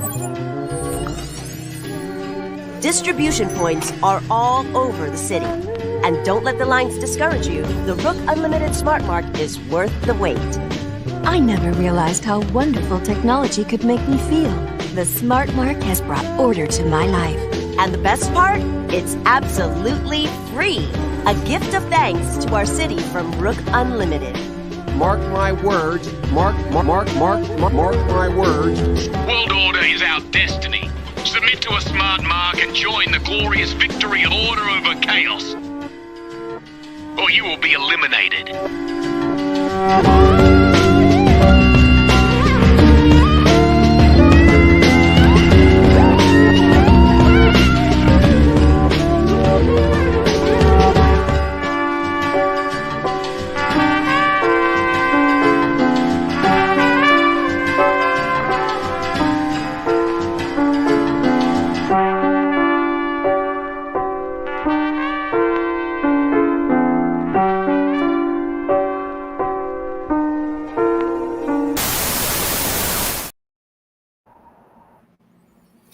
I figured since I end up bringing Chipped up in every single live stream, I might as well make a trailer for it.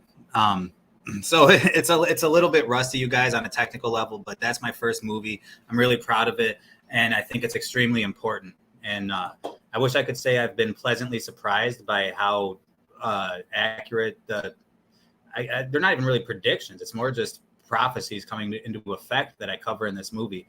But I'm not really happy about it. I wish it didn't come true. But yeah, check out that movie. And yeah, Million Mile. I wish I could tell you exactly. You know what? I don't know when that video was from, but it's when Biden was swearing in Supreme Court Justice. I'm forgetting, not Gorsuch. Obviously, I forget. Some Supreme Court Justice was getting sworn in. Look it up. I forget. But that's where that video was saying from. But yeah, sure enough, that's our current sitting president talking about, mark his words, that there will be microchips in your brain. Here we are in 2023, and as you see, the World Economic Forum, who has taken over the world essentially, is telling us that here comes the brain chips. So, told you so.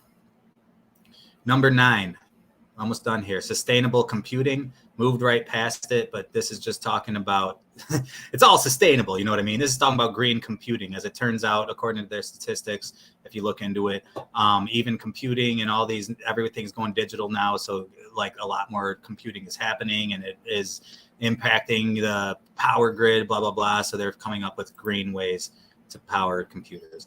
And finally, AI facilitated healthcare, which I also just skipped right past because I was out of time. And I've talked about this ad nauseum on this channel before. But yes, you know, AI facilitated AI facilitated healthcare at the cold metal hands of robots. That's where your surgeries are going to be coming from here in the new world. And beyond that, we already learned AI facilitated metaverse therapeutic sessions for your mental health issues. But don't worry, I don't think too many people will be depressed when we're all living in a virtual reality world without real jobs, just getting paid in cryptocurrency for liking content and sharing it. But anyways, sorry guys, Timmy is out of time. Yeah, I cracked myself up. Seriously. It seems to be all of the media that I put in here. One more, should I show them? You guys have seen it. I guess we'll do one more quick commercial break, and then say goodnight to you guys and call it a night. Hope you guys were intrigued and satisfied by the amount of information that I covered tonight. And I hope that you'll take the time, if you're interested, to look deeper into these emerging technologies yourself. But it doesn't really matter if you do or not, because they're coming. So I would suggest just to watch my movie Chipped. It really... With him, the fact that like in the background is just like crafts from St. Patrick's Day. Dude, that's how. See, I was telling them before. I was kind of like complaining about how poor we are. Essentially, white trash is what we are. And there you go. Okay. That's what we are. we're Wisconsinites. No, dude, but like the kids are still really proud of their pictures, so I'm not gonna take them down. No, and I love those pictures. And Amber's such a good mom, you guys. Like she every holiday she does like holiday themed crafts, with the kids, like whether it's Christmas or whatever. But yeah, so we got some stuff all the way from St. Patty's Day. And we also have a bunch of Easter eggs taped everywhere that they colored. So yeah. Well, yeah, because you can't take them down. No. You know what I mean? And you should see our fridge. I'm not going to direct the camera over there right now. No, I just cleaned it off. It looks okay right now. Yeah, all you got to do is look at our fridge, and you'll always get an annual report on all the creative endeavors our kids have undertaken. So, anyways, you know what? I'm not going to show you guys any more ads. I feel like I've probably raised enough money through sponsors tonight. I just get such a kick. I made more of those funny ads. I get a kick out of it, but I'm going to save it for next time. So instead, I'm going to say goodnight to you guys. Just past the 2-hour mark. Glad that you, Amber, got to be here and you got to see her face for a second. Hope you enjoyed the show. Got to remember to edit out that part where I was muted for about a minute and a half. So I love you guys. Thanks for being here, and hope you have a good night, and God bless you. And that's it. Say goodnight, babe. We're done. Good night. It's over. But I'm going to start doing live shows a little more often now, because I'm not going to make a move. I'm not going to even start on part 4 of Heavens and the Earth for a little while because I'm too exhausted. And but I will do it. It's going to be awesome. And then it'll be a while to my next movie. So I'm going to spend more time just doing, if my content will be like this, do a few small shows, spend more time with my family and my regular job for a little while. And but trust me, I got something big brewing up in imagination for the next video. Now, of course, the next full release will be The Heavens and the Earth Part 4. I'm going to put that whole sucker out all together. The Heavens and the Earth, massive, best movie of all time, I think. I think the last movie that I put out was the best movie of all time. And call me biased, but I really do. And when I put it all together, it's going to be a real true experience. It'll be the same length as the Forbidden Film, which, by the way, did I even get to show you this banner that I put up here? Have you seen? I wanted to roll that underneath. I don't know if I did. The Heavens and the Earth is going to be just as long as the Forbidden Film. So when that finally premieres, it's going to be an all-day event. And as you guys know, I like to do when I do these big, giant movie premieres, I will be there in the chat room the full time it's premiering, The Heavens and the Earth, full movie, just taking questions and just chatting and talking with you guys. So there's something for you to know too. Anyways, I'm having so much fun. I don't want to stop, but I got to stop. Love you guys. Good night. God bless you. Jesus loves you. And yeah, thanks for spending your night with me. Bye.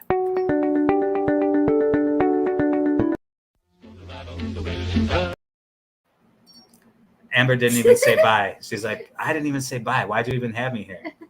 Okay. Bye, you guys. I'll see you next time. We'll see you next time together. Okay. We'll have a traditional Tales from the Fallen World with Tim and Amber. Because I'm Tim. And I'm Amber. And this is Tales. Fallen Earth. Yeah. All right. Tales. No, wait. Because I'm Tim. And I'm Amber. And this is Tales from the Fallen World. My God's talking, said he would ride on a wind and tide. Children, stop, steal, and listen to me. God walked down to the bandit sea. He declared that the evil was sent from man, and then he decided to restore the land. He spoke to Noah. Noah stopped and said, Noah, I want you to build me an ark. I want you to build it 3 cubits long. I want you to build it big and strong. I want it 20 high and 50 wide, so it will stand the wind and tide.